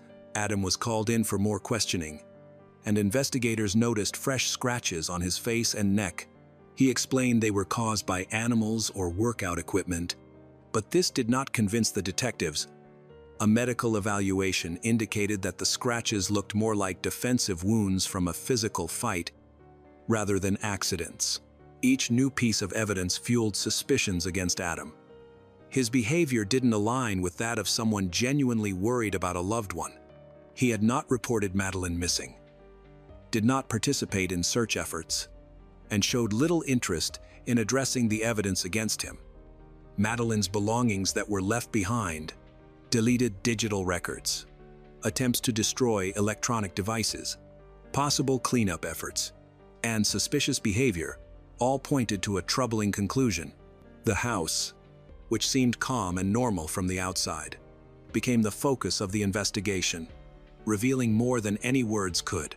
On June 7, 2023, the case took a significant turn when a woman's body was found in an old well in a wooded area of rural Houston County. This discovery came from a targeted search effort, which included analyzing the routes Adam took on the day Meline disappeared. The body was wrapped in a plain white bedsheet and tightly secured with layers of tape. Investigators also discovered pieces of a gray towel and a fabric pillow cover, which were bundled to reduce odor and delay detection. The well's location was carefully selected. However, it was abandoned, difficult to access, and not directly linked to the Adam family, though it was later confirmed that the land had connections to them. After identifying the body through DNA and distinct features, Adam Fravel was arrested without resistance. He faced charges of second-degree intentional homicide, with aggravating factors of premeditation and extreme cruelty. Prosecutors presented evidence collected over more than 2 months. Detectives found that the bedsheet in the well matched the linens from the couple's shared bedroom, while the towel and pillowcase matched a set in a hallway closet. Partial fingerprints on the tape matched Adam's. Additionally, microscopic fibers on the fabric matched particles from Medeline's minivan. Investigators suggested the crime was motivated by a need for control.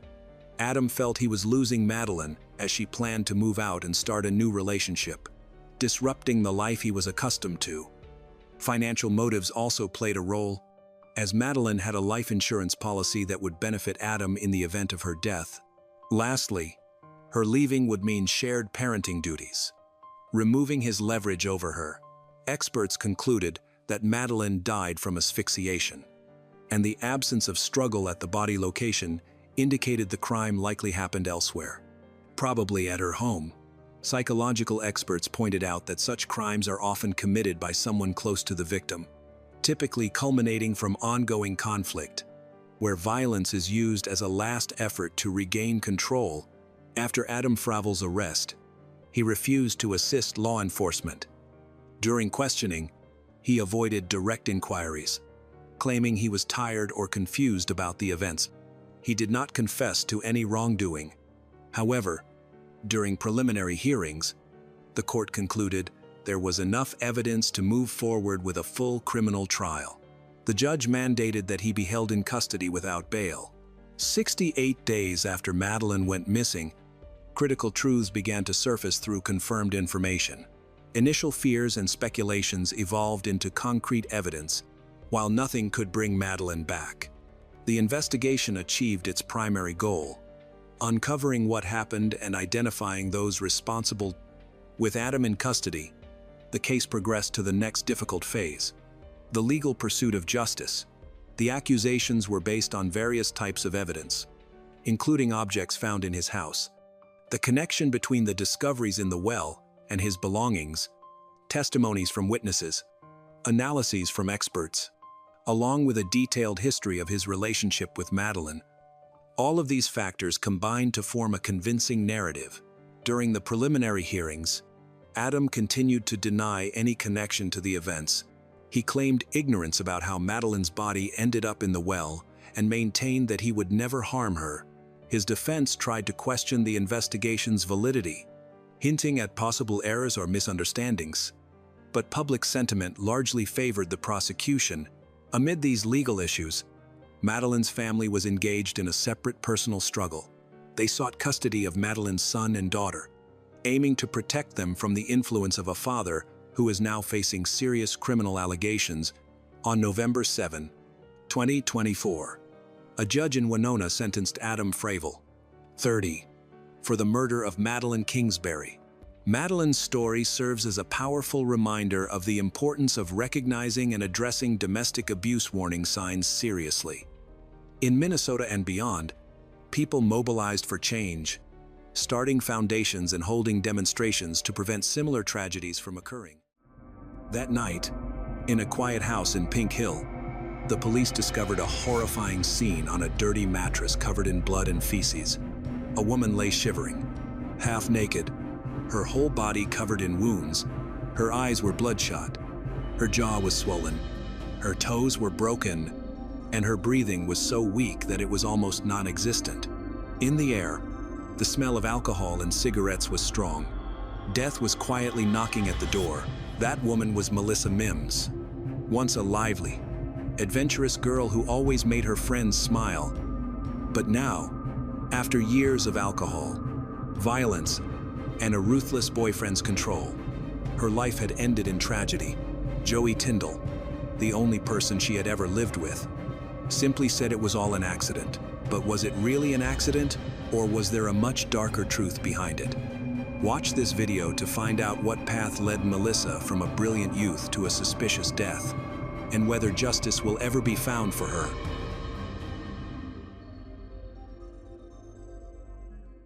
Melissa Mims was born in Houston, Texas, to parents Michael and Marion.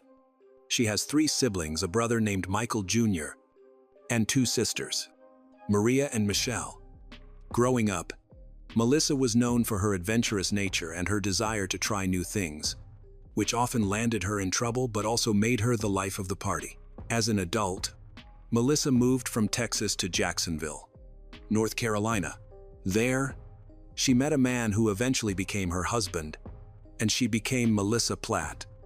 In October 1995, she gave birth to her first daughter, Brianna, and in July 2003, she welcomed her second child, Chassid. Unfortunately, her marriage ended in divorce in 2005, which brought on many challenges as she struggled to adapt to her new situation. In 2004, Melissa got into legal trouble for writing bad checks and was convicted in 2005 and placed on probation. During this time, she began to drink alcohol as a way to cope, which only worsened her problems. It was ultimately decided that her daughters would be better off living with a relative because she was unable to care for them properly. While working at an auto parts store in Jacksonville in 2006, Melissa met Joey Tyndall, a truck driver. Despite being a few years older than her, they quickly connected and began dating.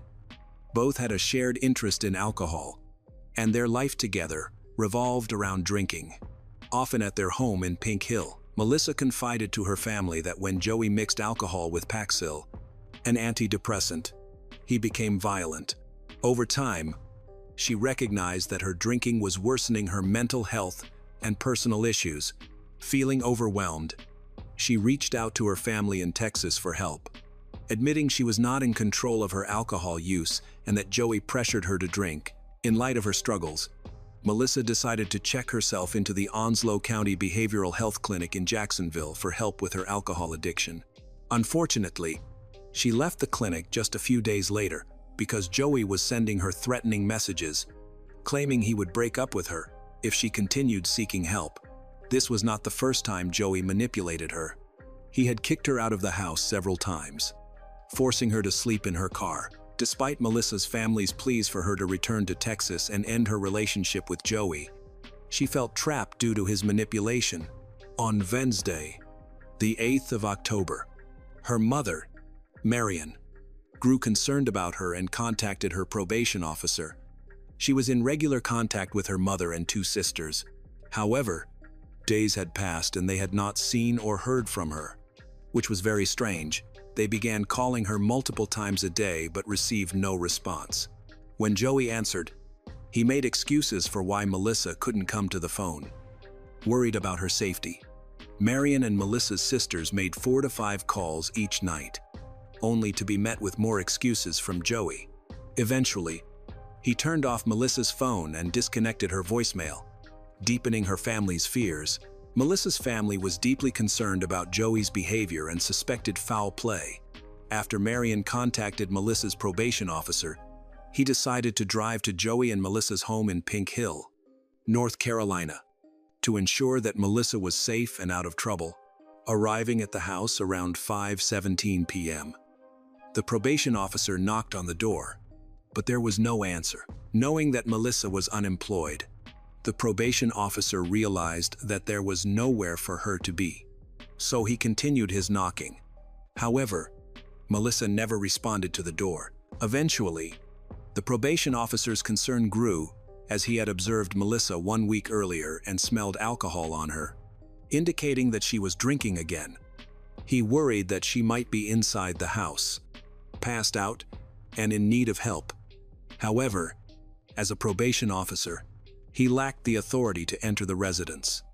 Instead, he decided to call the Lenoir County Sheriff's Office for assistance. Several minutes after the probation officer's initial call for help, 2 officers from the Sheriff's Department arrived at the scene. However, they informed the probation officer that they were unable to break into someone's home without probable cause. They explained that contacting the homeowner, Joey Tyndall, was necessary to obtain entry into the house. One of the officers managed to get hold of Joey, who informed them that he was currently not at home, but at work. During the phone conversation with the officer, he stated that Melissa might be resting inside as she was unwell.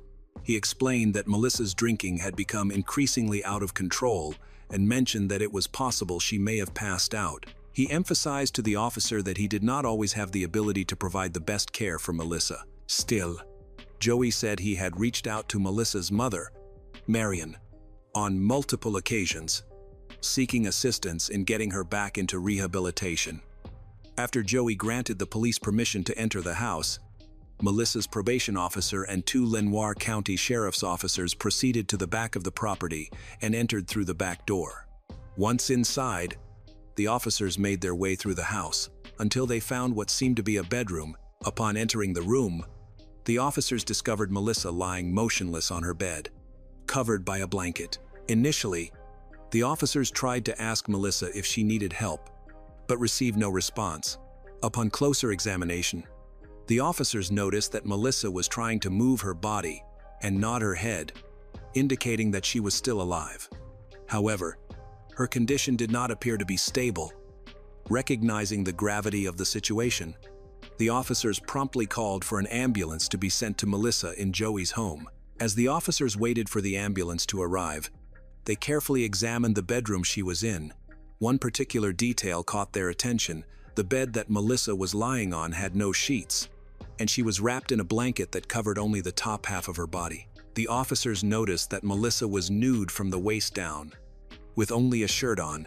However, it was evident that the shirt was merely draped over her, exposing her head and one arm. The officers observed Melissa shaking uncontrollably. In an effort to provide some modesty and cover her to keep warm, the officers attempted to shield Melissa while they waited for their medical backup to arrive. During this time, they discovered numerous bruises on her body, each in varying stages of healing. While some bruises appeared fresh, others appeared older, indicating various instances of abuse. One of the items the officers noticed in Melissa's room was a table with 2 cups containing straws. Upon closer inspection, the officers discovered that the cups were filled with alcohol. This discovery shocked the officers, as they had anticipated finding water or juice in Melissa's condition. The smell of alcohol in the cups raised suspicions and prompted further investigation, with their suspicions heightened due to the presence of bruises on Melissa's body.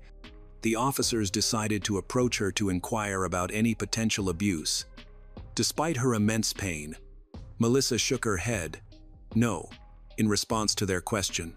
However, in whispers and broken words, she tried to explain to the officers that the bruises were a result of a fall she had experienced while attempting to answer her phone. Throughout her explanation, Melissa kept her eyes closed as if merely lifting her eyelids was causing her too much pain. The ambulance arrived at Melissa and Joey's house and entered through the back door. As they entered, a strong, unpleasant odor hit them.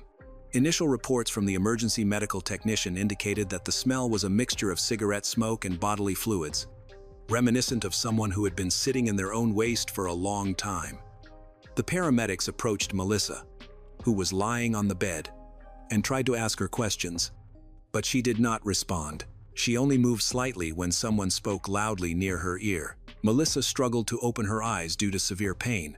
One paramedic noticed that the mattress she was on was stained with urine, feces, and blood.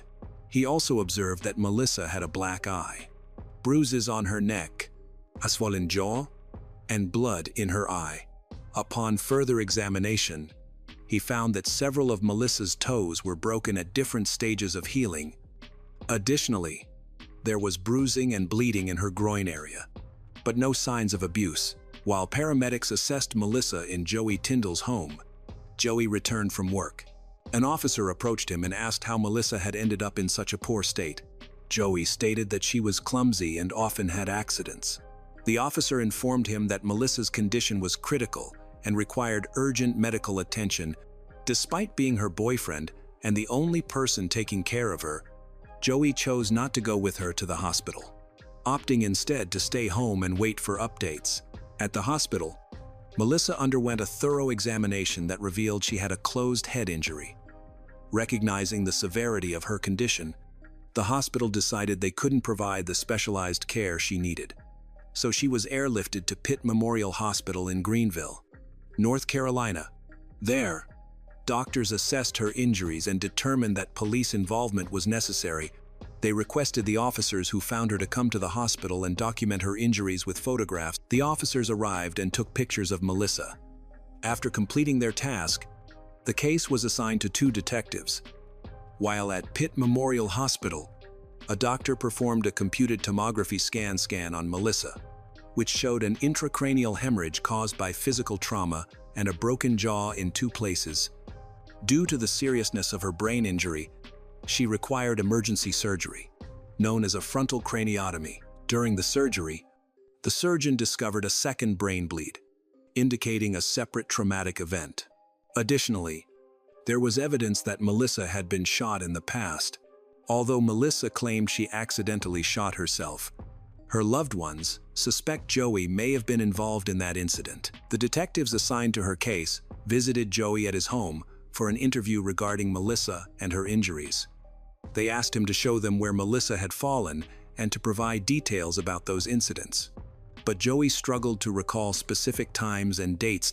His answers were vague, but he did mention an incident where he woke up one night and found Melissa missing from bed. Worried, he searched outside and found her naked, asleep in her car, claiming she had injuries from running around and falling outdoors. The detectives also spoke with Melissa's probation officer, who confirmed seeing her a week before her hospitalization, noting that she had no visible bruises or injuries at that time. On November 17, 2008, Melissa underwent a second surgery, during which doctors discovered she had necrosis, a serious condition affecting the brain post-surgery.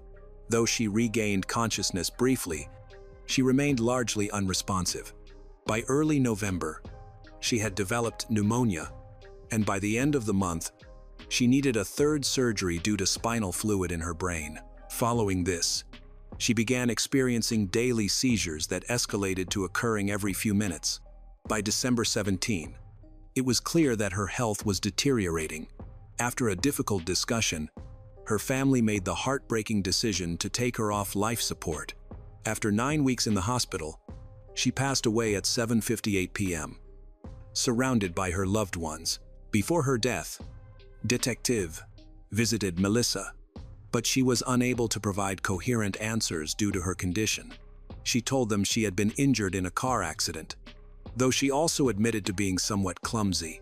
The medical examiner determined that a brain injury caused her death, but they could not ascertain the exact circumstances.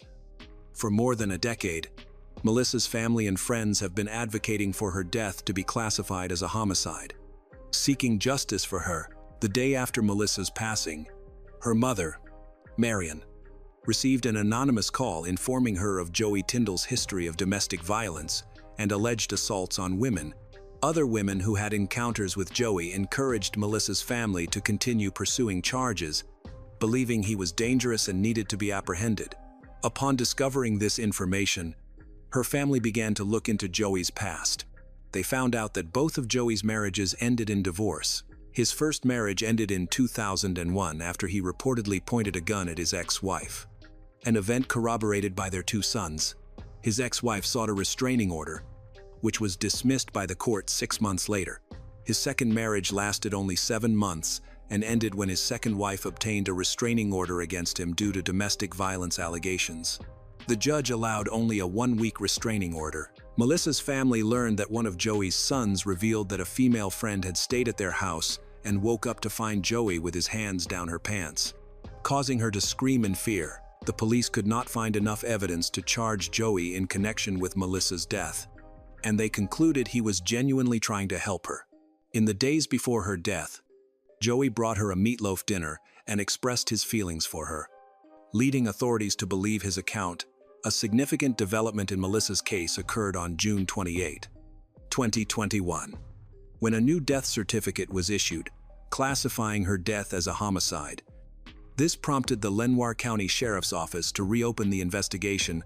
Melissa's family, who had hired a private investigator and financed their efforts through merchandise sales and GoFundMe campaigns, contacted a doctor who believed that Melissa's injuries indicated chronic physical abuse.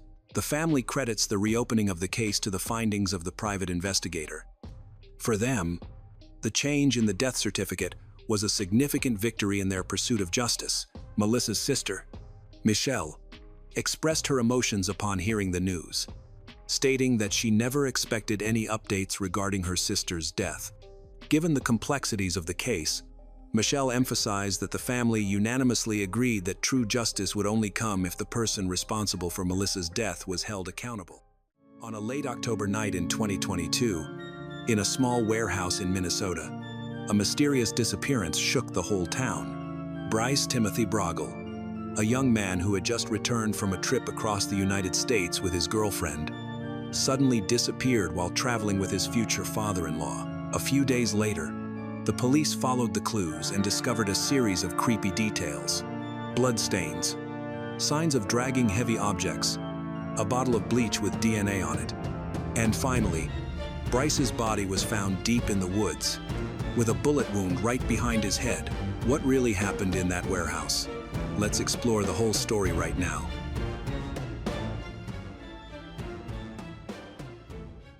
It was a cold, misty day in the quiet Minnesota town of Center, a day that seemed like any other. But this was where Bryce was last seen. Bryce's girlfriend, Cordelia, had just returned home after traveling the country for months. She'd hoped to relax with her family in Minnesota, but instead, she found herself caught in a series of unsettling events. Soon after her return, Cordelia sensed that something wasn't right. Bryce had gone to the storage unit with her father, Michael, to drop off some belongings. The unit was only a few minutes' walk from their house, and the trip should have taken no more than half an hour. But as time passed, Bryce didn't come back. With each passing hour, Cordelia's unease grew. She tried to settle herself after her long journey, even took a shower, but the anxiety refused to fade. Later that day, Michael returned alone. He looked distressed and immediately told Cordelia that Bryce had been detained at the storage facility. Cordelia couldn't understand what was going on. Michael claimed that 2 dark gray cars had pulled up to them at the storage complex, People who appeared to be some kind of official stepped out, but they didn't show any identification or introduce themselves. Everything happened so fast that Michael didn't have a chance to question them or get a clear understanding of the situation. The individuals restrained Bryce, placed handcuffs on him, and drove away. The cars were nondescript, their headlights piercing through the growing evening fog, and Michael couldn't recall any details that might help identify them. Cordelia was shocked by the recent events. She tried to call Bryce right away, but his phone was off. She sent him texts begging him to come back and explain, but he didn't reply. Cordelia became increasingly worried as time passed. Finally, on Friday, the 28th of October, after several days of no news, she went to the Crow Wing County Sheriff's Office and reported Bryce missing. She had no additional information for the police besides Michael's confusing story. The police quickly launched an investigation. Detectives examined all the messages Cordelia had sent Bryce on the night he went missing. It was clear from the texts that she was panicking, her growing distress evident with every passing hour. What had started as a routine missing persons case began morphing into something far darker and more complicated. Meanwhile, Michael knew the police would question him first after Cordelia reported Bryce's disappearance. So he tried to prepare. On Friday, the 28th of October, the police found Michael at a family Halloween party in Brainerd. He agreed to go with them to the storage facility and explain in detail what happened the day Bryce disappeared. There, they discovered drag marks, suggesting heavy objects had been moved, and other disturbing evidence that increased their fear about the case. As the investigation progressed, the details surrounding Bryce's disappearance became increasingly unsettling and mysterious. Filled with fear and uncertainty, after police questioned Michael, his conflicting statements raised more questions. Cordelia, who initially trusted her father, struggled to understand the increasingly strange and confusing situation. Michael recounted the events, striving to leave no detail out. He explained that he and Bryce had arrived at the storage unit in a white Ford Escape with a trailer to sort through some belongings after the lengthy road trip Bryce and Cordelia had recently taken. The task took about 45 minutes, with Bryce sorting his things to decide what to keep and what to discard. On the way to the storage, they had spoken very little. Michael asked Bryce about his and Cordelia's trip. Bryce had simply replied that the drive was fine. Both men had been quiet and distant, seemingly uninterested in making conversation. At about 5:45 p.m., as they were getting ready to leave, two dark gray cars suddenly blocked their path as they were pulling out of the storage unit. Michael noticed that the cars had flashing lights, but they weren't the usual lights found on police patrol cars. Instead, they looked like the type used on unmarked police vehicles. This seemed strange to Michael, making him question whether the people in the cars were actually law enforcement. Michael said that he and Bryce were briefly stopped by people he couldn't identify. Michael was taken back to his white Ford Escape. Bryce was put into a dark gray SUV.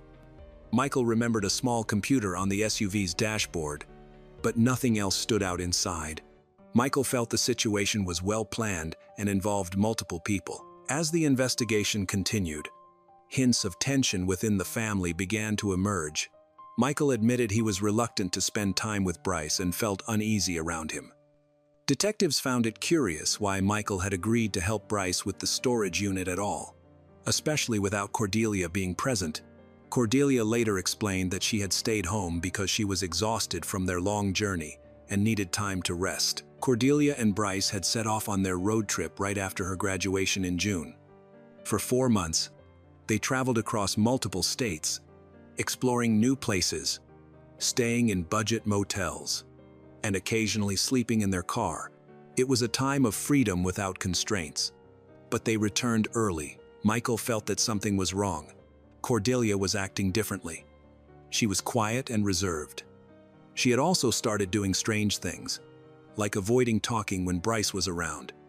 After Bryce was kidnapped, Michael came home wanting answers. He spoke to Cordelia, trying to understand what was going on.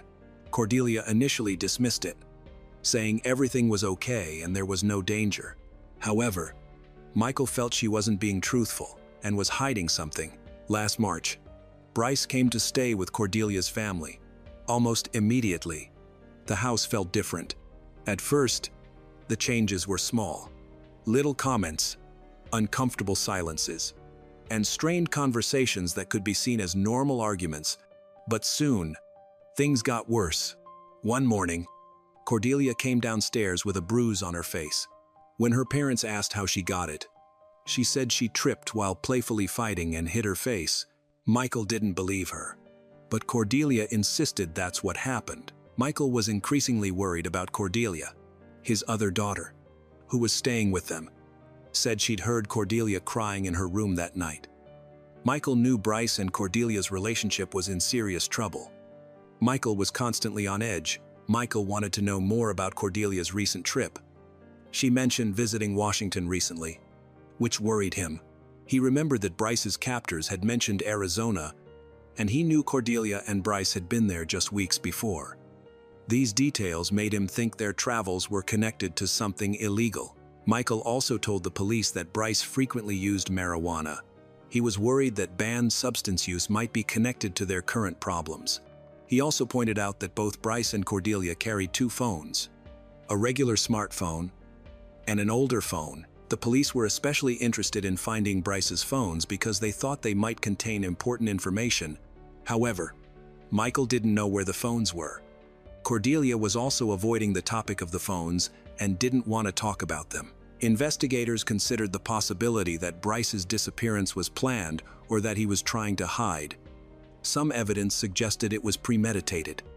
However, Michael didn't believe Bryce would leave willingly, especially leaving Cordelia. Michael suspected the situation was more complicated than it seemed. Cordelia told Michael that she and Bryce had planned to move back to Montana to find jobs and start fresh. But she also disclosed that Bryce was controlling. She said he tracked her phone calls and emails. Michael noticed fear in his daughter, which made him even more worried. He wanted to help her, but she wasn't ready to fully share the details of her relationship with Bryce. The investigation revealed that Bryce had been tracking Cordelia's phone. He had made her connect all her devices to his so he could monitor her contacts, messages, and calls.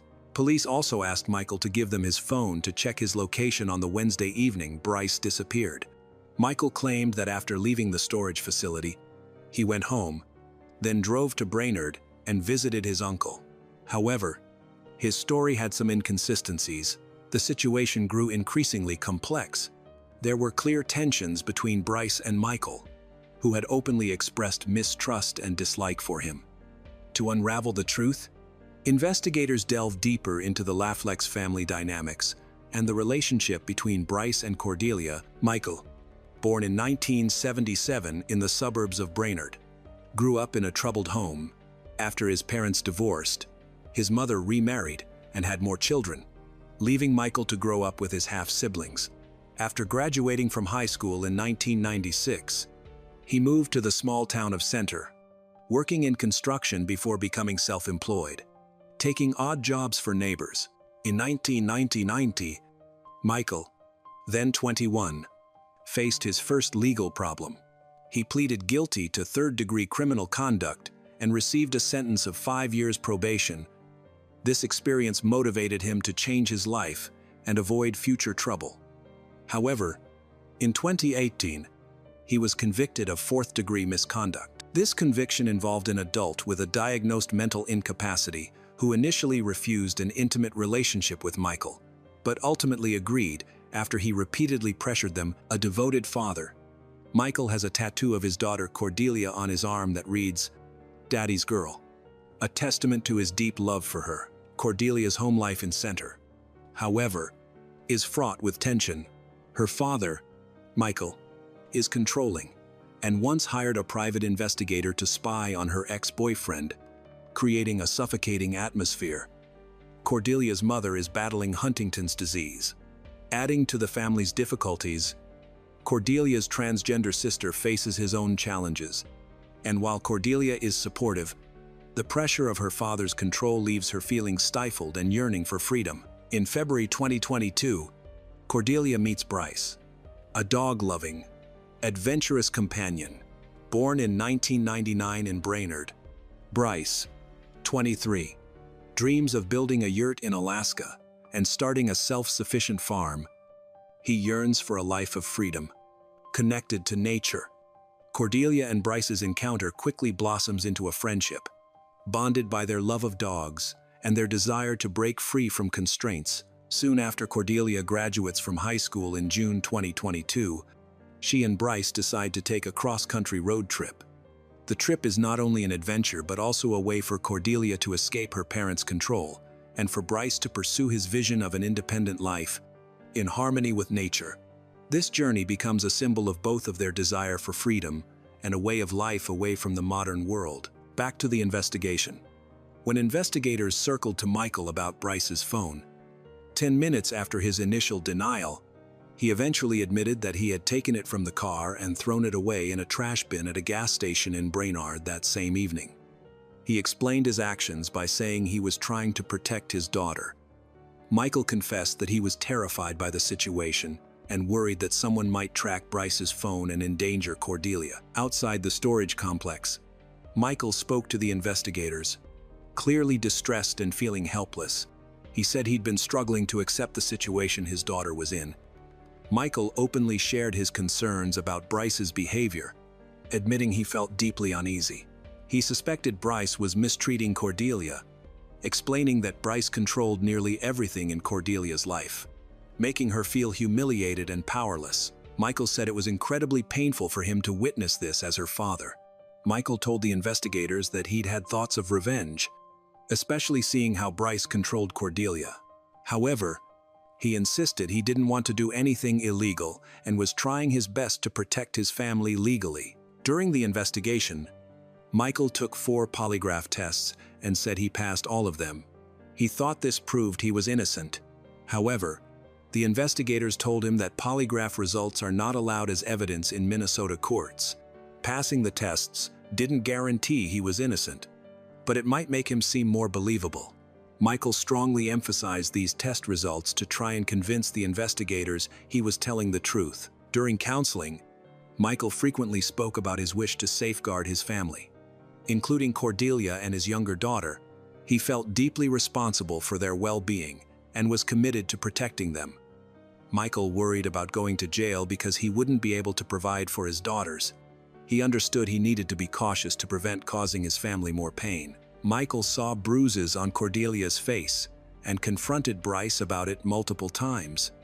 He warned Bryce that further harm would lead to more than just verbal warnings.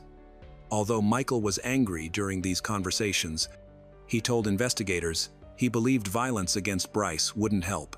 He felt Cordelia needed to realize the relationship was unhealthy and choose to leave. During his interviews with police, Michael frequently expressed mistrust of Bryce and often spoke about him in the past tense. He described Bryce as arrogant and prone to boasting about his supposed achievements. Michael believed that people like Bryce often struggled to handle real-life challenges and dismissed him as a fool who didn't understand the consequences of his actions. Investigators kept examining every part of the case, trying to sort through the conflicting information and find out what really happened. Interrogations were stressful, and each new piece of information made the already confusing story even harder to understand. Detectives worked to make sense of the scattered and conflicting details of the story. Michael's previous crime seemed very different from what was suspected in Bryce's disappearance. On the 29th of October, police searched Michael's storage unit with a warrant. Inside, they found a bleach bottle on the floor. Testing showed the bottle had both Bryce's and Michael's DNA on it. Investigators also found traces of blood and drag marks, suggesting a heavy object was dragged using a sled. They found the sled, covered with a blanket, in a ditch near the storage unit. The sled had what looked like dried blood on it.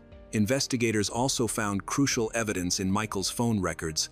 These records showed that on the 27th of October, the day after Bryce disappeared, Michael left his house at 4:45 a.m. He drove to his storage unit and stayed there for 22 minutes. Afterward, he went to public land near Edward Lake, remaining there for an hour. This activity led investigators to suspect a crime had occurred at the storage unit. On the 30th of October, police used location data from Michael's phone to find a secluded wooded area near Edward Lake. The area was deep in the wilderness and not easily found by chance. The ground showed signs of recent digging. There were broken branches stuck in the soil and freshly scattered leaves that were different from the surrounding leaves. Someone had clearly tried to hide the area, but they did a poor job. An excavation team dug into the ground and discovered Bryce Brogel's body. He had been shot in the back of the head. After Bryce's body was found, Michael immediately became the main suspect, which the investigators expected. They also learned that on the 26th of October, Michael borrowed a gun from his half-sister, Jen, claiming he needed it for a rodent problem at work. Soon after Bryce and Cordelia returned to Minnesota, Michael took Bryce to a storage unit. Michael said he planned to start an argument there to get Bryce into trouble with the authorities, hoping this would keep Bryce away from Cordelia. Michael stated he had the gun with him that day because he had been dealing with pests earlier. During a fight, Michael accused Bryce of hurting Cordelia. According to Michael, Bryce responded by saying Cordelia belonged to him and threatening to hurt her if anyone interfered. Michael claimed he shot Bryce in a fit of anger, believing he was protecting his daughter. The investigation suggested the crime was planned in advance. Michael and Cordelia's landlord in Washington state said Michael had called him to ask if Bryce had ever hurt Cordelia. The landlord said he had seen bruises on Cordelia. Michael allegedly responded that he planned to kill Bryce and had already dug a grave. Michael's half-brother confirmed that he had heard similar threats. In July 2022, 1 month into the road trip with Bryce, Cordelia asked Michael to pick her up, but she wouldn't say where she was. Later, she told him she was fine and stopped complaining. Despite this, Michael was still very worried about Cordelia, especially when he saw bruises on her that she either denied or said were from accidents. Family members believed Michael thought Bryce was hurting Cordelia. The fatal shot at the storage unit, the use of a sled to transport Bryce's body to the woods, and the haphazard attempt to conceal the burial all pointed to a plan that Michael had thought through but executed poorly.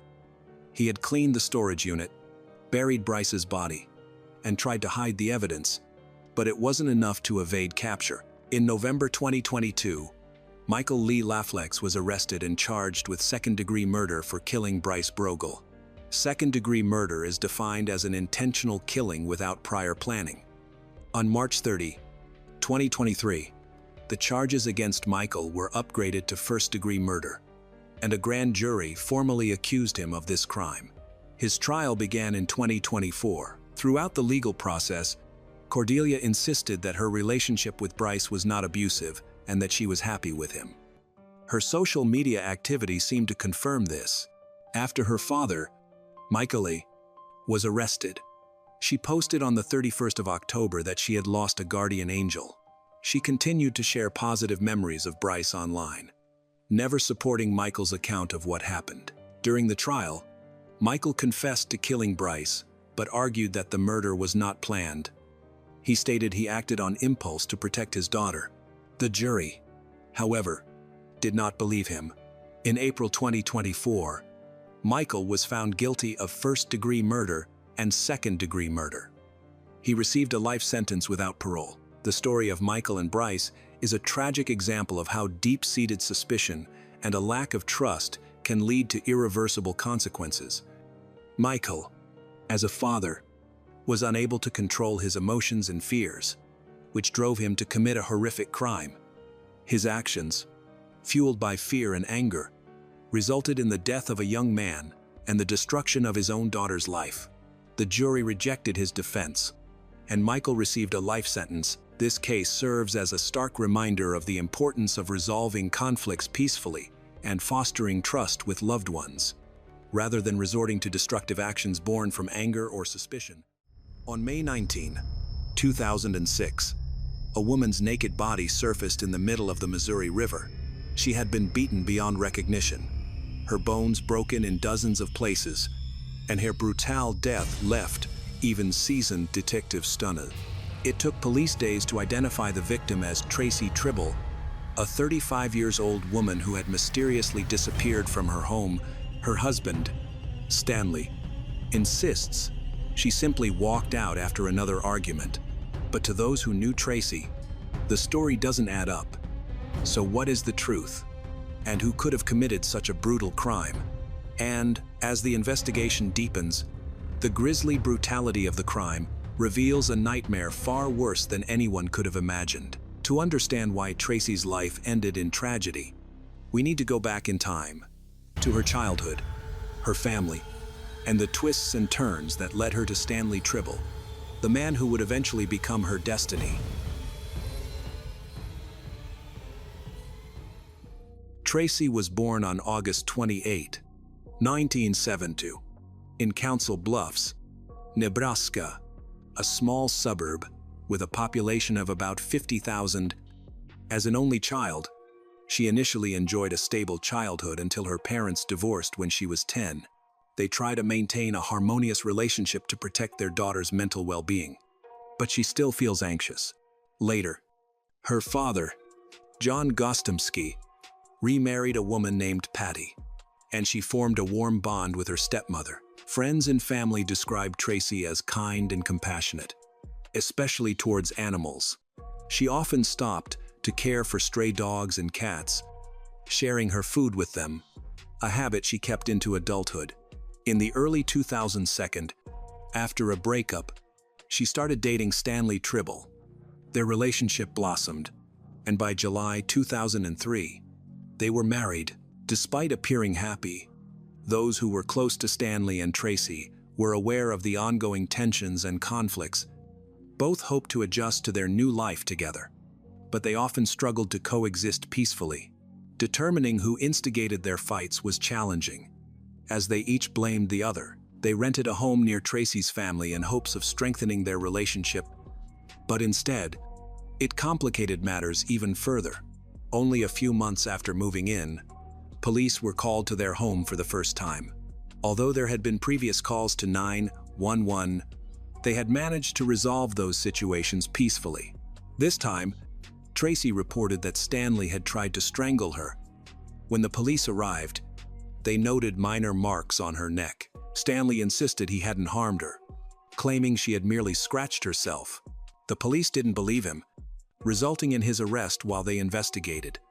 Days later, Tracy withdrew her statement, and Stanley was released without consequences, possibly thinking this would be a lesson for him.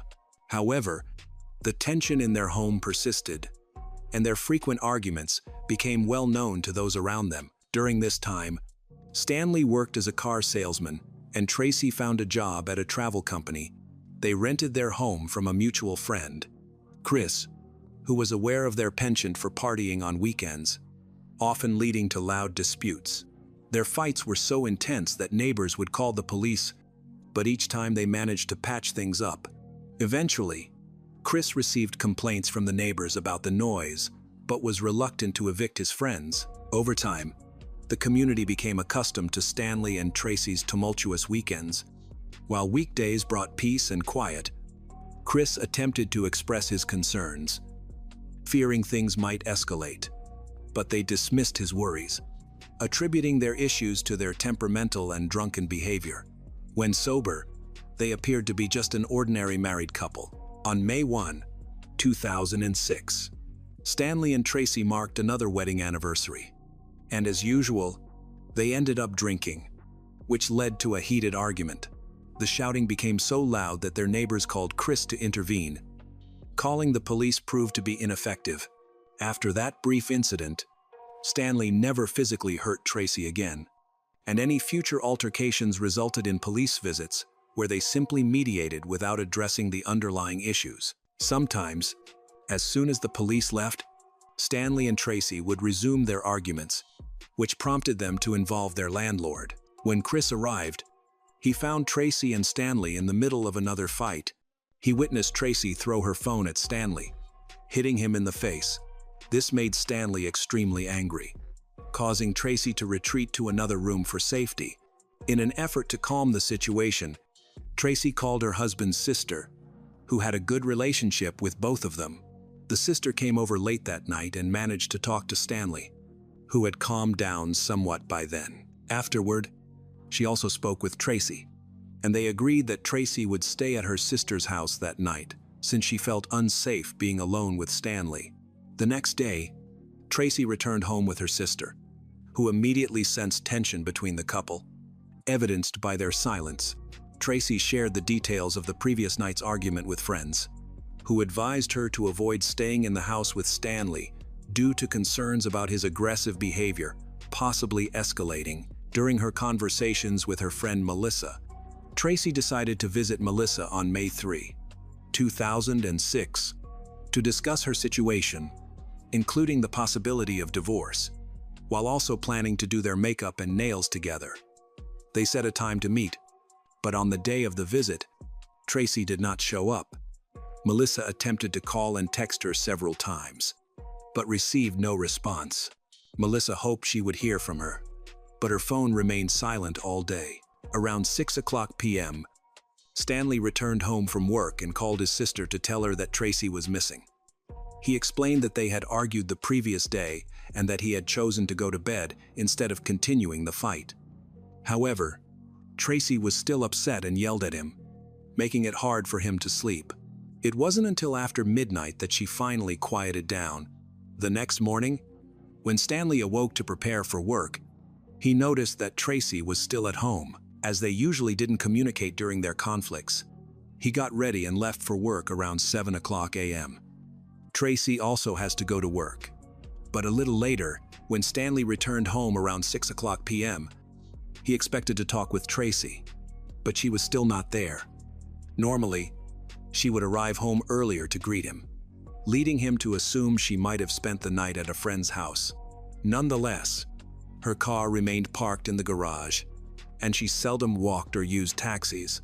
Moreover, her purse, containing her house key and valuables, was left behind. Stanley was concerned that Tracy couldn't have gone far because she always carried everything. He assumed she was walking the dog, since their dog was not home either. However, it was unusual for a dog to be walked at this time of day, since neither the dog nor the cat were present. Less than an hour after he got home, he received a call informing him that their dog had been found wandering the streets without a leash or muzzle. But with an address tag and the owner's phone number, the dog was running around the neighborhood, clearly trying to get home. This seemed odd, as Tracy would never walk a dog without a leash. Her love for animals meant she would never abandon the dog. Now, Stanley was filled with suspicion and anxiety. He began calling friends and acquaintances to find out what had happened to Tracy. But no one had any information. Only Melissa, who was supposed to meet with Tracy for a chat and a manicure, mentioned that they had plans. But Tracy never showed up that day. The situation escalated when Stanley called Tracy's workplace and discovered that she had missed her shift that morning. At this point, he decided to contact the police to report her missing. Detectives arrived at their home, gathered information, and spoke with Stanley in detail. He revealed that he and Tracy had a serious argument in the days leading up to her disappearance, which had caused strain in their relationship. According to Stanley, about a year before the incident, in 2005, when they moved in, Tracy appeared to be very disillusioned with life. She suffered from depression and even had thoughts of self-harm, which led to her being admitted to a psychiatric clinic. After some time, she was released because the doctors deemed her better. Although things seemed to return to normal, her dissatisfaction persisted. After her discharge, the couple argued more frequently. In the months leading up to her disappearance, she began drinking heavily, which strained their relationship even further. Whenever she drank, it led to conflicts. Stanley claimed he had overcome his own addiction and expressed concerns that Tracy might harm herself. He noted that she had run away and let their pets out onto the street. When the police arrived, they observed that Stanley spoke about these events in a detached manner, as if he was unconcerned about his wife's well-being. However, his friends later suggested that he acted this way because he was exhausted from the constant disputes and might have felt relieved to be free from the pressure she exerted. It was known that this was not the first time Tracy had left home. She had done so before after their move. Typically, she would leave without her car or most of her belongings and would be found quickly. The last time, it took several days for her to be persuaded to return. Unfortunately, Their relationship was still troubled, and many suspected that a divorce was imminent. On May 4, 2006, detectives approached Stanley at his workplace, a busy car dealership. Discussing sensitive matters in such a crowded environment was challenging, so they asked if there was a private room available. Stanley informed them that he did not have an office as he was just an employee, but he guided them to a quieter area in the showroom where there were fewer people. He expressed a willingness to cooperate with the police, allowing them to search his car and inspect his personal belongings voluntarily. The officers noted that there were no signs of physical struggle, such as scratches or bruises, on his body. The case of Tracy's disappearance remained a mystery. The search for her is still ongoing. Based on the information gathered, the police eliminated Stanley as a suspect in the kidnapping. Due to lack of evidence linking him, the only thing raising suspicion was their troubled relationship. Consequently, a large-scale search operation was organized, involving the families of Stanley and Tracy, who were extremely worried and actively sought her out. They distributed flyers containing her photos and descriptions, and reached out to the media in hopes of generating leads from potential eyewitnesses. Volunteers soon joined the search, which took on greater urgency after the recent disappearance of a 12-year-old girl named Amber Harris a month earlier. The local community was eager to assist. Fearing a connection between the two cases, detectives investigating Amber's case found that she had vanished from a bus stop in a nearby town after disembarking from her school bus. A search operation for her was conducted but ended tragically. 6 months later, her remains were discovered in a park. The prime suspect in Amber's disappearance was Roy Ellis Jr., who was arrested and charged with her murder after his DNA was found on her backpack, which was located near his home. He had a criminal record with offenses, mostly minor. Preceding this case, following his trial, Roy Ellis, 68 years old, was sentenced to death. Still, the disappearances continued. Tracy was next. Then, on May 10, a 19-year-old girl named Jessica O'Grady disappeared. She disappeared while driving to the home of a co-worker she had just started dating, Christopher Edwards, to tell him she was pregnant. Christopher claimed Jessica never arrived at his place, and her whereabouts remained a mystery, leading to his arrest. Community anxiety grew as fears escalated about the ongoing series of disappearances. The police held a press conference, but found no evidence to connect these cases conclusively. In response, Tracy's family offered a $70,000 reward for information leading to her recovery or the capture of the perpetrator. Tracy's father, John Gostomsky, set up a hotline to assist those who are hesitant to reach out to the police directly. Although several calls were received, none provided useful information. Various efforts to locate Tracy, including assistance from her ex-boyfriend and a psychic who claimed Tracy was still alive, yielded no credible leads. Many tips proved false, often motivated by monetary gain. Around this time, Tracy's relatives disputed statements made by Stanley, asserting that Tracy had been in high spirits just 2 days before her disappearance. They reported that she had recently secured a new job and was making future plans, including contemplating a divorce from her aggressive husband, Stanley. John felt that something was wrong with Stanley's attitude. Although Stanley had cooperated with the police, John noticed that Stanley seemed very indifferent to the situation and did not really care about finding his wife, Tracy. John insisted that Stanley should take a polygraph test, but he never had the opportunity. On May 19, 2006, the naked body of an unidentified woman was discovered in the Missouri River. In an area where river debris had collected, the victim had numerous injuries that indicated she had been brutally beaten. Initially, the police couldn't determine the identity of the remains. They could belong to either Tracy or another missing person, Jessica O'Grady, due to the severity of the injuries, making visual identification impossible. Additionally, the body had been in the water for a long time. It was only through forensic analysis that the victim was confirmed to be 35 years old Tracy Trible, found just 7 kilometers from her home. When Stanley learned of this discovery, he remained calm and showed no reaction. not even asking about the autopsy results. The medical examiner reported that Tracy had been struck with a blunt object, likely a metal rod or a baseball bat. Most injuries were concentrated on her face, including a broken jaw and multiple skull fractures. She was also missing several teeth, and the force of the blows had crushed and distorted her facial bones. The extent of the violence was such that she had dozens of broken bones throughout her body. Toxicology reports indicated that Tracy was highly intoxicated at the time of the murder, which likely rendered her unable to defend herself.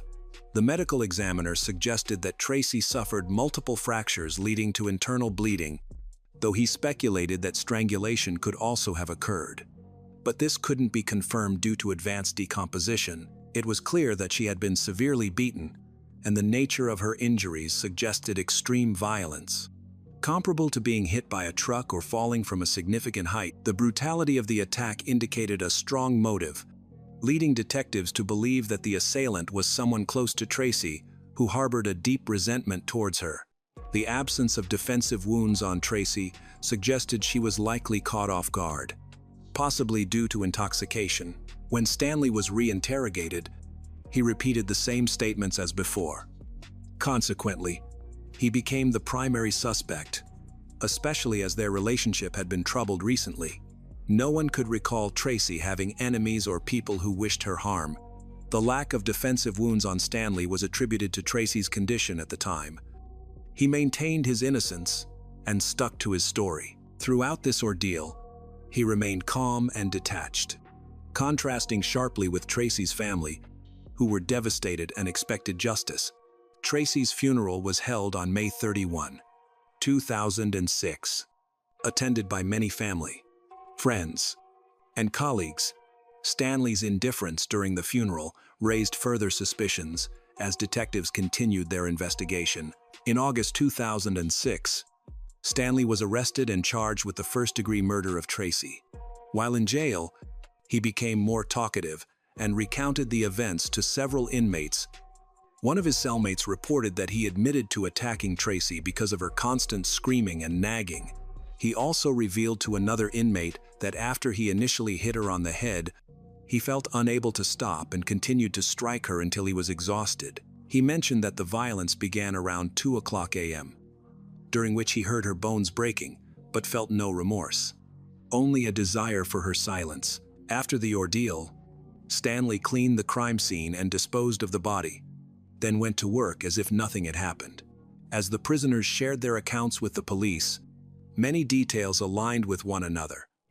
Although he was offered a chance to confess, Stanley denied any wrongdoing, claiming his cellmates were simply trying to lessen their sentences by making false claims. Nevertheless, authorities believed they had sufficient evidence to proceed with a trial scheduled for several months later. During the trial, the inmates testified against Stanley, and the police found circumstantial evidence that supported their testimonies. However, a significant hurdle for the prosecution was the absence of concrete physical evidence linking Stanley to Tracy's murder. The prosecution primarily relied on a story Stanley had told friends about a fight, but he later changed his story when talking to police, claiming he never physically harmed Tracy. This inconsistency raised doubts about his credibility. Furthermore, Tracy's phone was last traced to their home, and her belongings were still there, indicating she had not left. According to the prosecutor, Tracy had contacted Stanley's sister around 10:45 p.m. on May 2, and it was during the subsequent hours that the crime occurred. Stanley's assertion of innocence was contradicted by several 911 calls made by Tracy. Stanley initially permitted the police to search his home and car before they had any warrants. However, when authorities secured a warrant on May 11 to search his home, he grew anxious and hired a lawyer who advised him to stop cooperating with law enforcement. Consequently, the police needed another warrant on May 22 to search his vehicles, which eventually led to the confiscation of one of them. The testimonies from his prison mates played a crucial role in convincing the jury of his guilt in the first-degree murder. As a result, Stanley Trible was sentenced to life in prison without the possibility of parole. His defense attorney filed multiple appeals, including one for a retrial, but all were denied by the judge. Stanley Trible is currently serving his sentence in Nebraska and is likely to remain there for the rest of his life. Despite being only 35 years old at the time of the murder, she was once a shining example of positivity, a young woman whose vibrant energy uplifted everyone around her.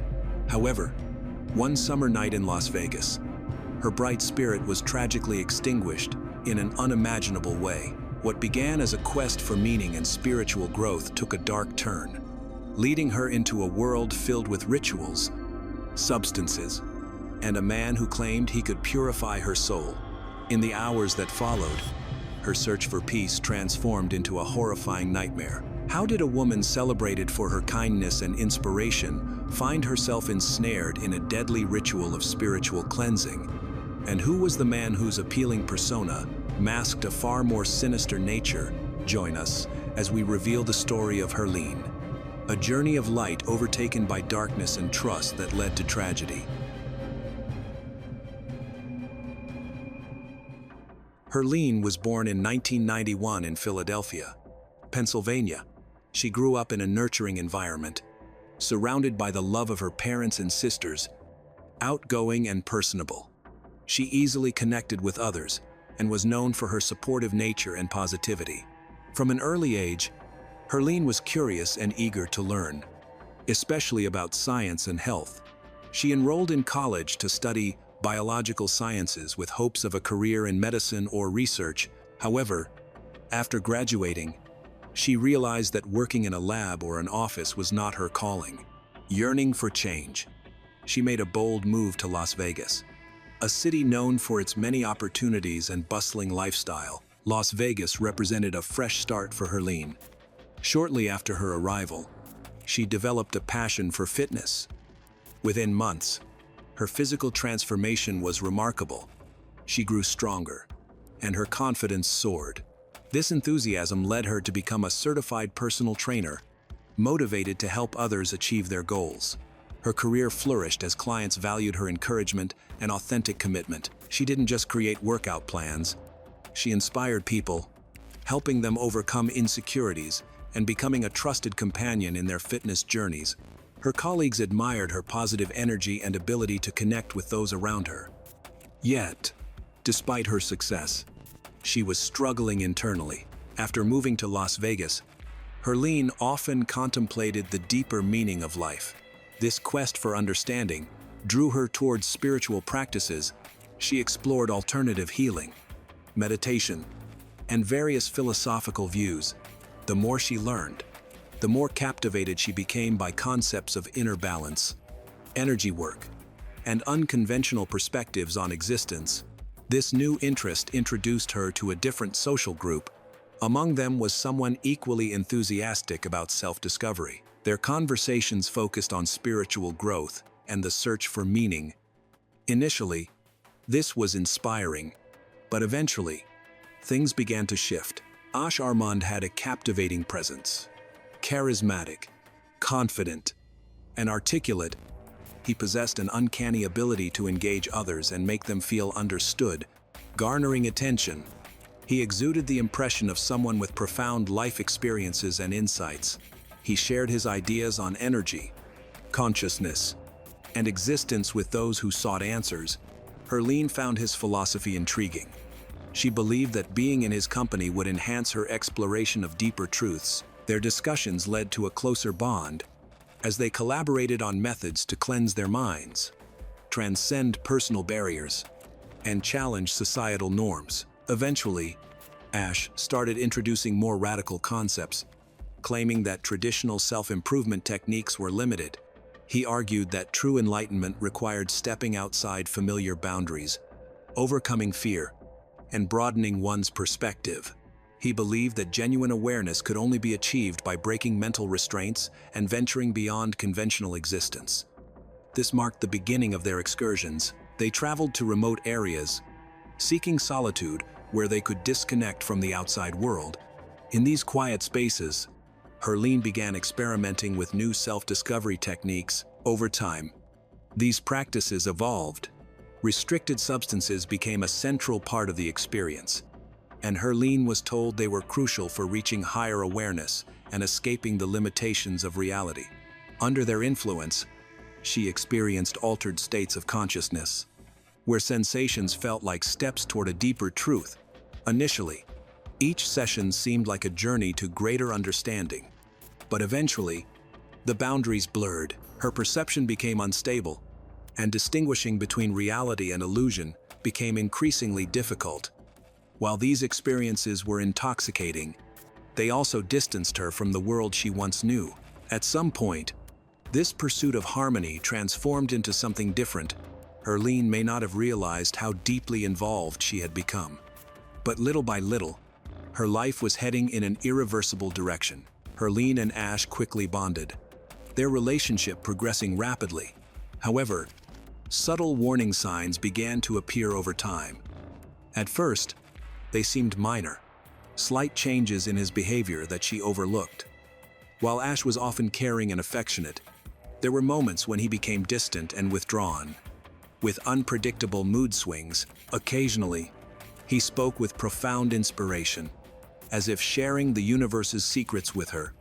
Other times, he grew irritable over trivial matters and would fall silent for long stretches. Sometimes, Ash would disappear completely, ignoring Herlene's messages and calls, only to return as if nothing had happened. He explained that he needed time to clear his mind and balance his internal energy. He claimed to sense other people's emotions, sometimes needing to isolate himself to escape their influence. Herleene tried to be understanding, but these absences left her feeling uneasy. Ash increasingly insisted that she needed to change her perspective, letting go of traditional beliefs. He argued that logic restricted people from unlocking their true potential, and urged her to trust her intuition and inner voice. As time passed, Ash's discussions became stranger. He spoke of higher beings and individuals connected to dark energy that hindered personal evolution. One unsettling claim was that something within Herleene needed purification. Ash insisted he could sense an imbalance in her energy field, which he claimed hindered her full awareness and true harmony. Ash's behavior became more erratic. Some days, he would say he could see her future or read her thoughts. Other days, he would express agitation, insisting she trust only him. These mood swings intensified. One day, he acted as an inspiring mentor. The next, he was withdrawn, irritable, and suspicious. He introduced the idea of rituals, claiming that ancient methods could remove internal barriers and lead to enlightenment. He asserted these special ceremonies were essential for truly comprehending life. Initially, Herleene viewed this merely as another philosophical idea, but gradually Ash encouraged her to participate in these practices. He told her it was necessary and that she needed to stop fearing the unknown. He insisted that complete trust in him was required for her to achieve true harmony. Initially unaware of the danger, she perceived his beliefs as merely personal quirks. However, it became clear over time that his views were influencing his behavior and impacting their relationship. He increasingly demanded that she trust him entirely, listen only to him, and never question his methods. On the evening of July 15, 2020, Herleene and Ash were in his apartment in Las Vegas. They had planned to spend the evening on a spiritual cleansing session. Conversations about reaching higher states of consciousness had been ongoing, and now, according to Ash, the time had come to eliminate all inner barriers. As part of their preparation, Ash insisted on using restricted substances, believing that only under their influence could one achieve clarity and connect with true reality. Although Herleene was hesitant at first, she eventually agreed. It wasn't her first experience with these substances, but this time felt different. The dosage was higher than usual. Within minutes, Herleene began to have intense hallucinations. The space around her warped, familiar objects distorted, and sounds came in unsettling waves. Her grip on reality was slipping. As these effects increased, Ash became more agitated. He spoke quickly, claiming he could see beyond the physical world and was uncovering deeper truths. Meanwhile, Herleene was struggling. Her visions did not bring her peace, but instead increased her anxiety. She wanted to focus, but her body felt unresponsive. Ash's behavior became increasingly erratic. He approached Herleene and insisted he sensed something unnatural within her. His voice turned sharp, and his gaze was intense. He claimed dark energy surrounded her and insisted she needed to be cleansed. When Herleene tried to argue, the tension escalated further. Ash accused her of resisting the process and claimed she was blocking the release of negative energy. Frustration filled his voice as he repeated that he felt something dark inside her that needed to be expelled. His unsettling words only made the situation worse. Despite Herlene's attempts to calm him, he could not process her responses. Consumed as he was by the substances, he became fixated on the idea that immediate action was needed. Suddenly, Ash grabbed Herlene's wrists. With a forceful shove, he pushed her hard to the floor, but the aggression didn't stop there. He picked up a heavy glass candle holder and struck her several times. Her head slumped, and her body convulsed. But Ash continued his assault. He used a knife and other objects, inflicting deep wounds. The violence only ceased when Herleene stopped breathing, and a chilling silence enveloped the apartment. As the effects of the substances began to fade, Ash slowly realized the magnitude of what he had done. Blood stained the floor, his clothes, and his hands. For hours, he struggled to comprehend his actions, repeatedly approaching Herlene's lifeless body, as if hoping there was a way to undo the horror. But nothing remained to fix. On the morning of the 16th of July, 2020, emergency services received a call. The caller, Ash Armand, sounded tense, but not fully panicked. He informed the dispatcher that his partner was dead, claiming it was an accident and that he had tried to help her. Though it was too late, officers arrived a few minutes later, and Ash met them at the door. His body was covered in dried blood, and while he looked exhausted, he did not display the usual signs of shock or distress typically seen in someone who has just experienced a tragedy. Once inside, the officers found a chaotic scene. Herlene's body lay motionless in the center of the room. Her skin had gone pale, and there were dark bruises on her face and neck. Her hands showed scratches and were stained with dried blood, suggesting a violent struggle had occurred. In contrast, the bathroom was suspiciously clean, with only faint streaks of blood visible on the tiles. While most surfaces appeared to have been scrubbed, officers discovered clothes stained with blood in the washing machine. Additionally, Ash's clothing seemed freshly laundered, which raised suspicions. Near the bed, 2 unlit candles were found, and investigators noted traces of melted wax on Herlene's body. On the nightstand, investigators discovered 2 knives, a kitchen knife and a folding utility blade, both with dried blood on them. This suggested someone had attempted to hide what had happened. A suitcase near the entrance revealed personal items, cash, and documents, indicating Ash might have been getting ready to leave the scene but either changed his mind or ran out of time. During questioning, Ash's statements were inconsistent. He claimed to have no memory of the events, but then said Herleene attacked him first, and he acted in self-defense. However, he had no visible injuries or signs of a struggle to support his claims. Ash's demeanor during the investigation was notable. He showed no emotions, didn't ask for help, and appeared unaffected by the situation. Forensic experts examined the scene further and found bottles of alcohol in the refrigerator. They also discovered a powdery substance on the table, which was confirmed to be an illegal banned substance. It became evident that someone had attempted to cover up evidence, but their efforts were careless. The evidence suggested that the crime may have occurred while someone was under the influence of a banned substance. As investigators gathered more information, Ash was placed in the back of a patrol car. He didn't resist or argue, and only remarked that he didn't want it to end that way. Although the investigation was just beginning, authorities had strong doubts about his self-defense claim. After Ash's arrest, detectives turned their attention to his background. They aimed to uncover what led him to this moment rather than debating his guilt. They quickly learned significant details about his past. Ash's real name was Akshaya Kubiak. Born in 1981 in India, he spent his formative years in Japan and the United States. His parents exposed him to spiritual practices, alternative medicine, and meditation early on. As a teenager, he became interested in Eastern philosophy, esoteric teachings, and pursued massage therapy and energy healing. A major turning point in Ash's life occurred in 2011. Garen James, owner of a high-end escort agency, noticed Ash's striking looks and recruited him, leading him to Las Vegas. There, he immersed himself in a lifestyle filled with wealthy clients and fast money. In 2012, he gained fame by appearing on the reality show Gigolos, which brought him financial success. However, this fame came with its own pressures. The need to remain in the spotlight, coupled with rivalry in the industry, led Ash to seek ways to uphold his image as a desirable man.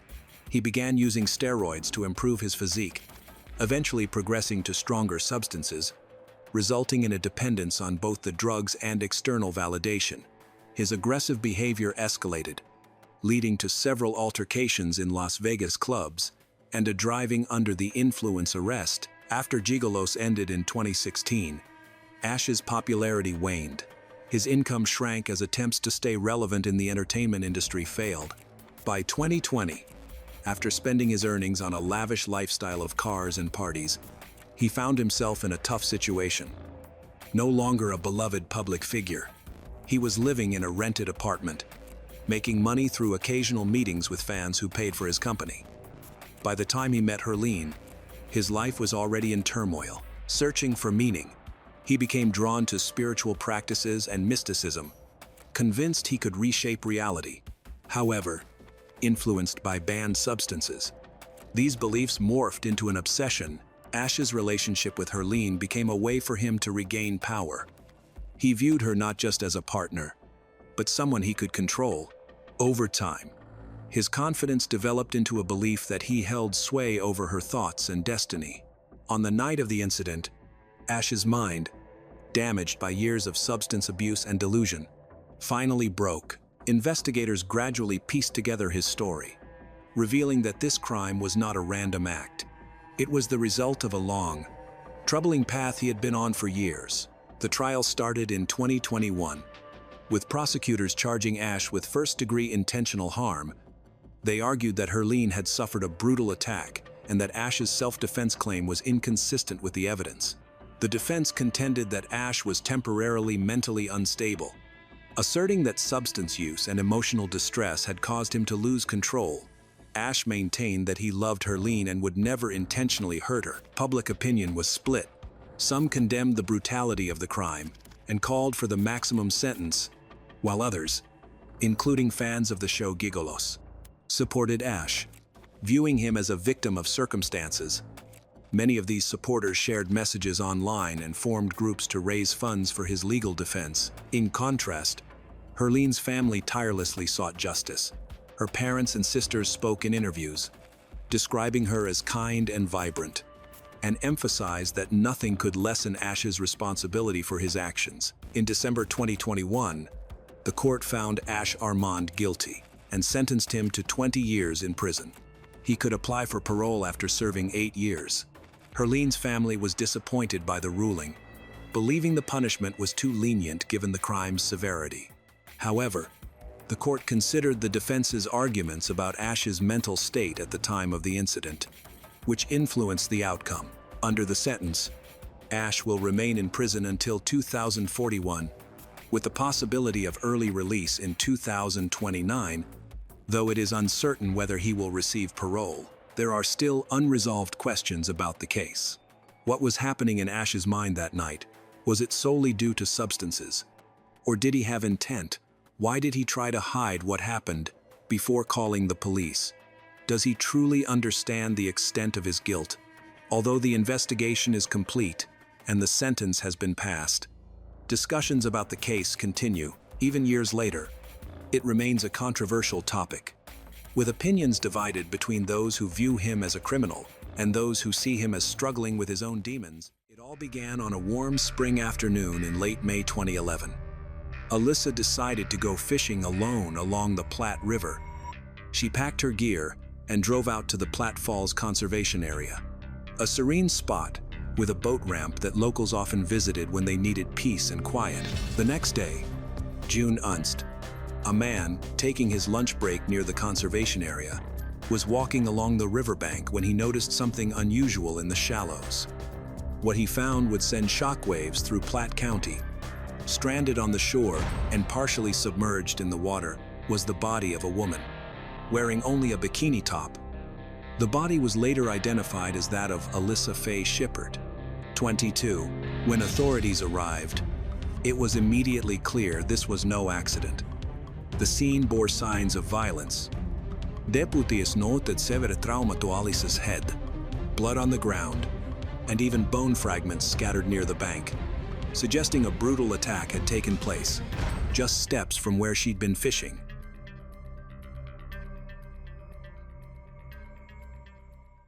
From that moment, the Platte County Sheriff's Office launched one of the most unsettling investigations the region had faced in years. Just upstream, her car sat untouched at the boat ramp. Her fishing gear was still nearby, as if she had simply stepped away. News of Alyssa's death spread quickly through Platte City, a town where most people knew each other by name and family roots stretched back generations. The questions came just as quickly. Who could have done this? Why here, in such a familiar place? And most painfully, why Alyssa? Alyssa had grown up in Platte City. After high school, she hadn't followed the traditional college track, but instead chose hard work and independence, holding a cashier job at Casey's General Store. But work was only part of her life. She loved fishing, especially along the Platte River. To those who knew her, it was more than just a hobby. It reflected her personality. By the morning of the 1st of June, 2011, the Platte Falls Conservation Area was as peaceful as ever. 2,300 acres of woods, trails, and water managed by the Missouri Department of Conservation. But that serenity shattered when deputies secured the scene where Alyssa's body was found. They quickly established a perimeter, marking off the muddy riverbank where the attack had clearly taken place. The evidence spoke of a sudden and violent confrontation that left a young woman's life cut short, and a community desperate for answers. When reported about the incident, medical personnel arrived quickly at the scene. The county medical examiner pronounced Alyssa dead on sight. Early observations pointed to blunt force trauma as the likely cause of her injuries. Her identity wasn't immediately clear. No wallet, no phone, no form of identification was found with the body. Deputies began cross-checking local missing person reports, and it didn't take long for a lead to surface. Alyssa Shepard had already been reported missing the night before when she failed to return home or answer calls from her family. The description, along with her vehicle records, matched. Dental records and forensic testing would later confirm it beyond doubt. The body pulled from the Platte River was Alyssa. With that confirmation, the investigation shifted into high gear. Sheriff Richard Anderson and the Platte County Sheriff's Office mobilized detectives and crime scene technicians.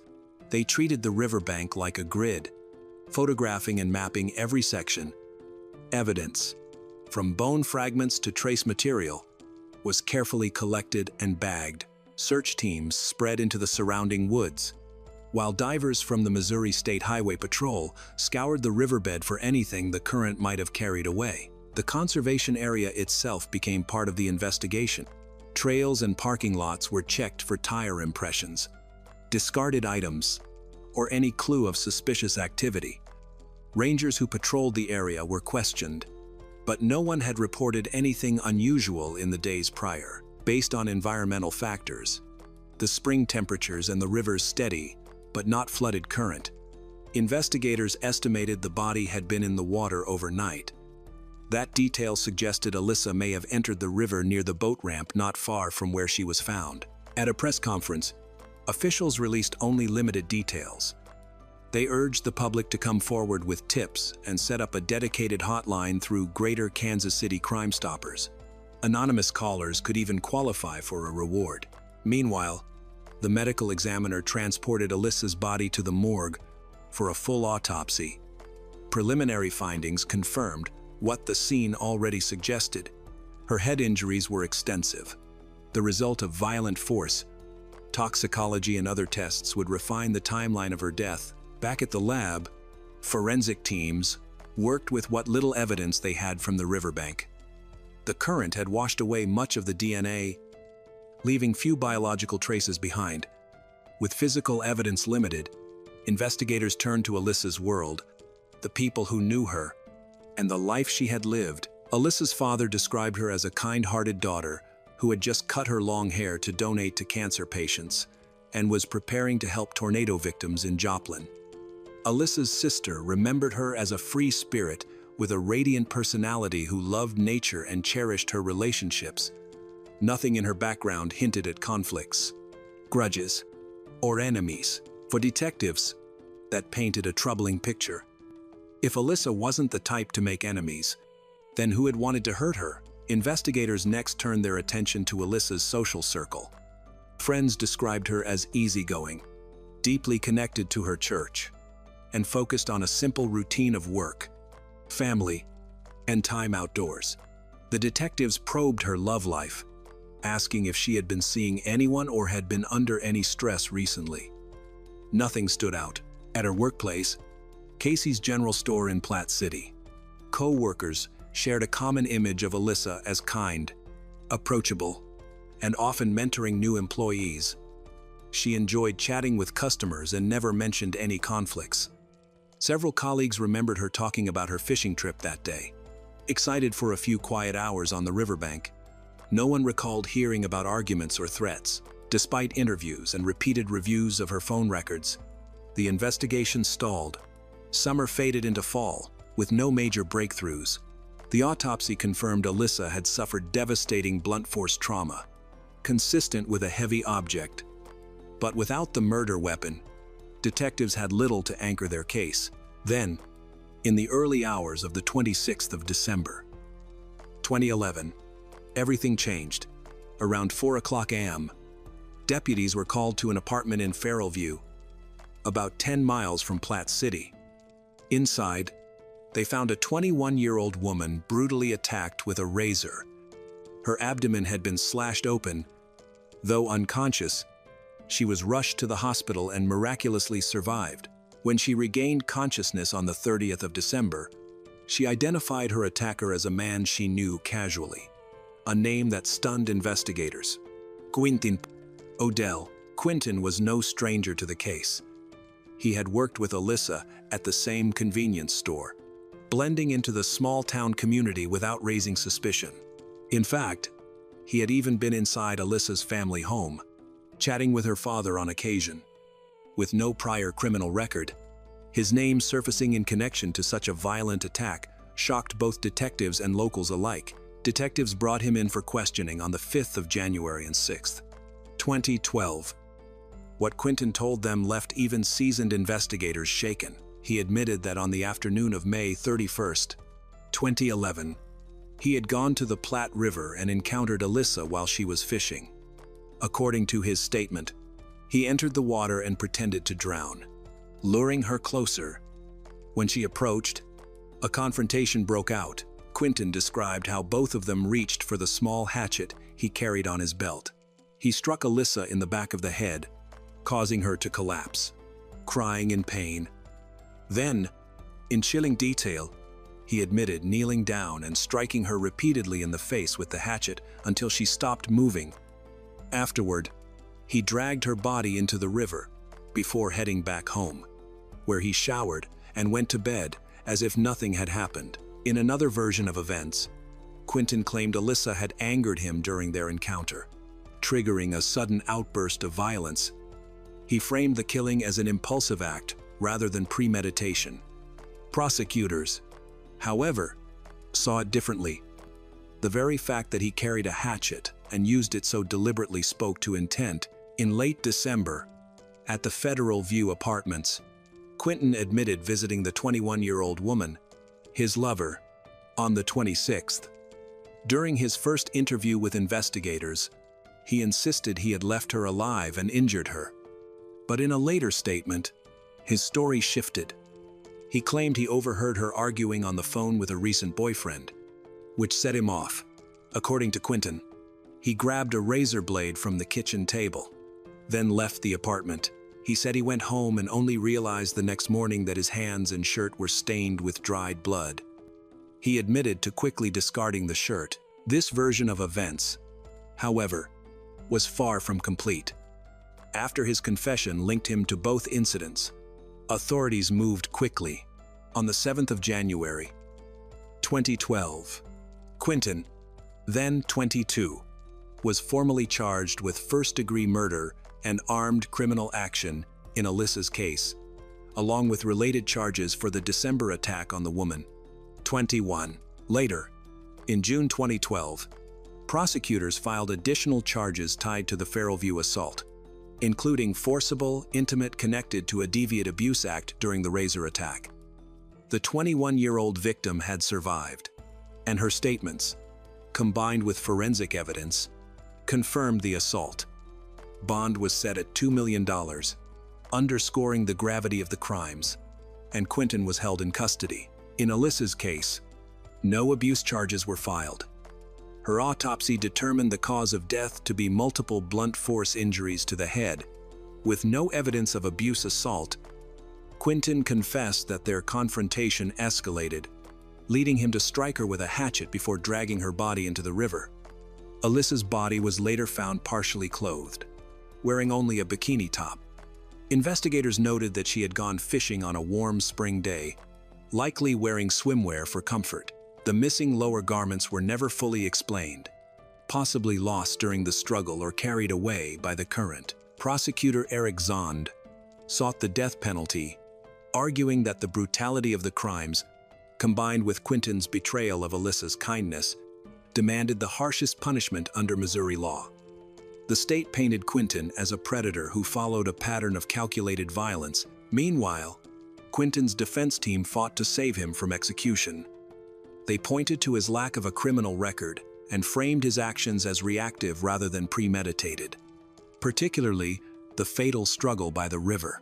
They pushed for a plea deal, warning that emotional testimony during a jury trial could easily tip the scale toward death. Their strategy worked. On the 24th of January, 2013, Quintin P. Odell appeared in Platte County Circuit Court and pleaded guilty to first-degree murder, 2 counts of armed criminal action, first-degree assault, and abuse. In exchange, prosecutors agreed to drop their pursuit of the death penalty. Quinton was sentenced to life without parole for murder, plus consecutive sentences totaling 100 years for the other crimes. At his sentencing, Quinton apologized to both victims and their families. The judge accepted the plea deal and handed down the sentence, ensuring Quinton would spend the rest of his life behind bars in a Missouri state prison.